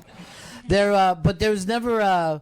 I was wondering if this would have been sex, like hardcore sex, if that would have been accepted, or we are more accepted of seeing things that are violent, than we still are with sex. There's still a place that we're a little queasy about. That is a great question, actually, and I love that question. I don't know I love it because I don't know the answer to it. Yeah, I wonder what that would be like. Yeah. Actually, you may have just given me the idea for the next show. Just an episode called Butt Fucking. Come on in. We're gonna watch this go down from butt naked to butt fucking. Yeah. But you do get into gender, and it's an amazingly. I mean, we are in a transitional time. Yes. That everybody is trying to keep up with, and what's always interesting about that kind of new freedom It's not fast enough for the people who want it. Yes. And it's way too fast for the people who aren't ready for change. Yeah, I think that's like a lot of things in the society. The ethics are always behind the technology. Yeah. We learn how to do something crazy like build an atomic bomb. Well, maybe we shouldn't build it yet, or maybe we should be careful with it, but it's already invented. Yeah. And it's too late. You can't put the genie back in the bottle. And I think a lot of things are like that in the society. Sure, the internet alone, the technology was a lot faster than, hey, how do we use this? Yes, and again, the social media here in this country is used to really trash people, or those kind of things. Whereas in these other countries, it's really used as a tool for communication, right? To connect communities. It's very, very important there. Yeah, we were probably like that for 5 minutes in the 90s. Exactly, you know what I mean? Like, hey, this is great. Who else likes the Doors? Remember when you just go to a place? And now, of course, the comment section to anything. After 3 horrible. comments, it turns into insults. Yeah, I know. Yeah. So I never realized how physically repulsive I was till I read comments about myself. It is true of everyone, though. Yes, I know. No one gets to feel good about themselves after reading. Yeah. You really should just stay away from anything that has to do with you. Yeah. Oh, wow, 100 comments. I'll check it. Oh, man, I'm so depressed now. Why did I look? Yeah. Yeah. I think everybody will get 5 minutes to know what Amy Schumer goes through on a daily basis. Yeah, right. Yeah, because I'm always like, who cares what a man looks like? Yeah. I thought that was the good thing about being a man. Yeah. Who gives a shit if my hair's combed? Now it matters. Yeah. Now it matters. Now it matters. Now you're being judged. You're being judged constantly. Yeah. But again, can you handle that compared to what half of the world puts up with every Well, you single have to. day? I mean, if you're an American and you have any prominence, Mm-hmm. and you can't, and you're too thin-skinned to handle the criticism, you're not going to survive. Mm-hmm. You have to have resilience. You have to be able to bounce back from rejection and failure and humiliation, even. And that's when you look at the great artists in the society, or even the great leaders of the society. They have all been willing to undergo that public scrutiny, and you have to do that. That's the stakes, I guess, in American culture. It's different than the stakes which are life and death in these other countries, but that is the stakes of American culture. Well, it is really Or are the true. stakes. Yeah, Bill Clinton and Donald Trump can put up with anything. Both of those guys, they cannot be shamed. That's they correct. just can't be shamed. Yes. And that's their strength. That's their biggest strength. Yes, and in a weird way, America has taken on that trait. We do shameless things, and we don't think twice about it sometimes. You know? Well, I think that if we've learned anything from Trump, if you want to be successful, is just say, "I'm not sorry. I'm going to keep going on." And look how quickly the governor of Virginia has done that. Compared to Al Franken. Al Franken said, "Oh, you saw some silly pictures with me. I'll step down." And this guy from Virginia said, "Nope, staying." Yeah, I think now that we've seen everything that's occurred since Al Franken's resignation, it was clearly a mistake for him to resign. Right. He would probably be running for president right now, as a matter of fact, I think, if he had stayed with it. He was probably one of the few people in that party that could literally stand up to Trump and exactly. go toe-to-toe He had the with him. intellectual rigor. He had the humor. Right. And he had the awareness to battle Trump, I think. And I think there was such a knee-jerk reaction to his what now seems so innocent compared to some of the stuff we've learned about other people and about Trump that he was overcompensated by resigning. Yeah. Sure, I'm sure Robert Kraft is like, whatever. I was with a hooker this morning, but right. Here's the Super Bowl ring. Right. So I mean that has to be. I mean, you could even go back to Louis of like, what if he just said, I'm staying here. I'm not changing because, like you said, he does have an audience. Yeah, exactly. I'm very interested to see his journey going forward. Yeah. Right now we're seeing him zig in a certain way. Yeah. He may wind up zagging another way. Mm-hmm. He's a very brilliant guy who has really been forced, justifiably, to shift, to pivot. And I'm sure that is a very confusing thing to figure that out. When you are comfortable with your voice, you finally find your voice, and then everybody tells you that's it. We don't want to hear your voice anymore. what do you say after that? Yeah, it is fascinating, isn't it? Very. And, that's the thing of humor of like, did we ever want Richard Pryor to do the right thing? Not really. No. I mean, the funniest things that he would say were just horrible about, his wife and shooting the car. Yeah. I was laying on the ground when I was a kid. Absolutely. Saying that. I was but like, again, this, it was honest. It was so honest. It was refreshingly, boldly honest in a way that most stand-up at that time wasn't. There were no comedians talking about their lives with that kind of, like a Charles Bukowski kind of sensibility, It was very bracing to hear him talk. And that became that kind of high watermark. And I don't know how much honesty we actually want. Exactly. I think that's true. I think he was an unusual character. He was a poet. He was an artist. He was an amazing performer. He was able to elicit sympathy even when he was talking about these rough things. He was a very unique character. There are certain unique characters who transcend all the logic that goes into this thought, The other people that have come in the wake of him are trying to copy certain elements of him, but they're only really pulling the superficial things, and so they're not really getting the depth of experience that he was really talking about, and the sadness that underlines a lot of what he was talking, the tragedy really of it.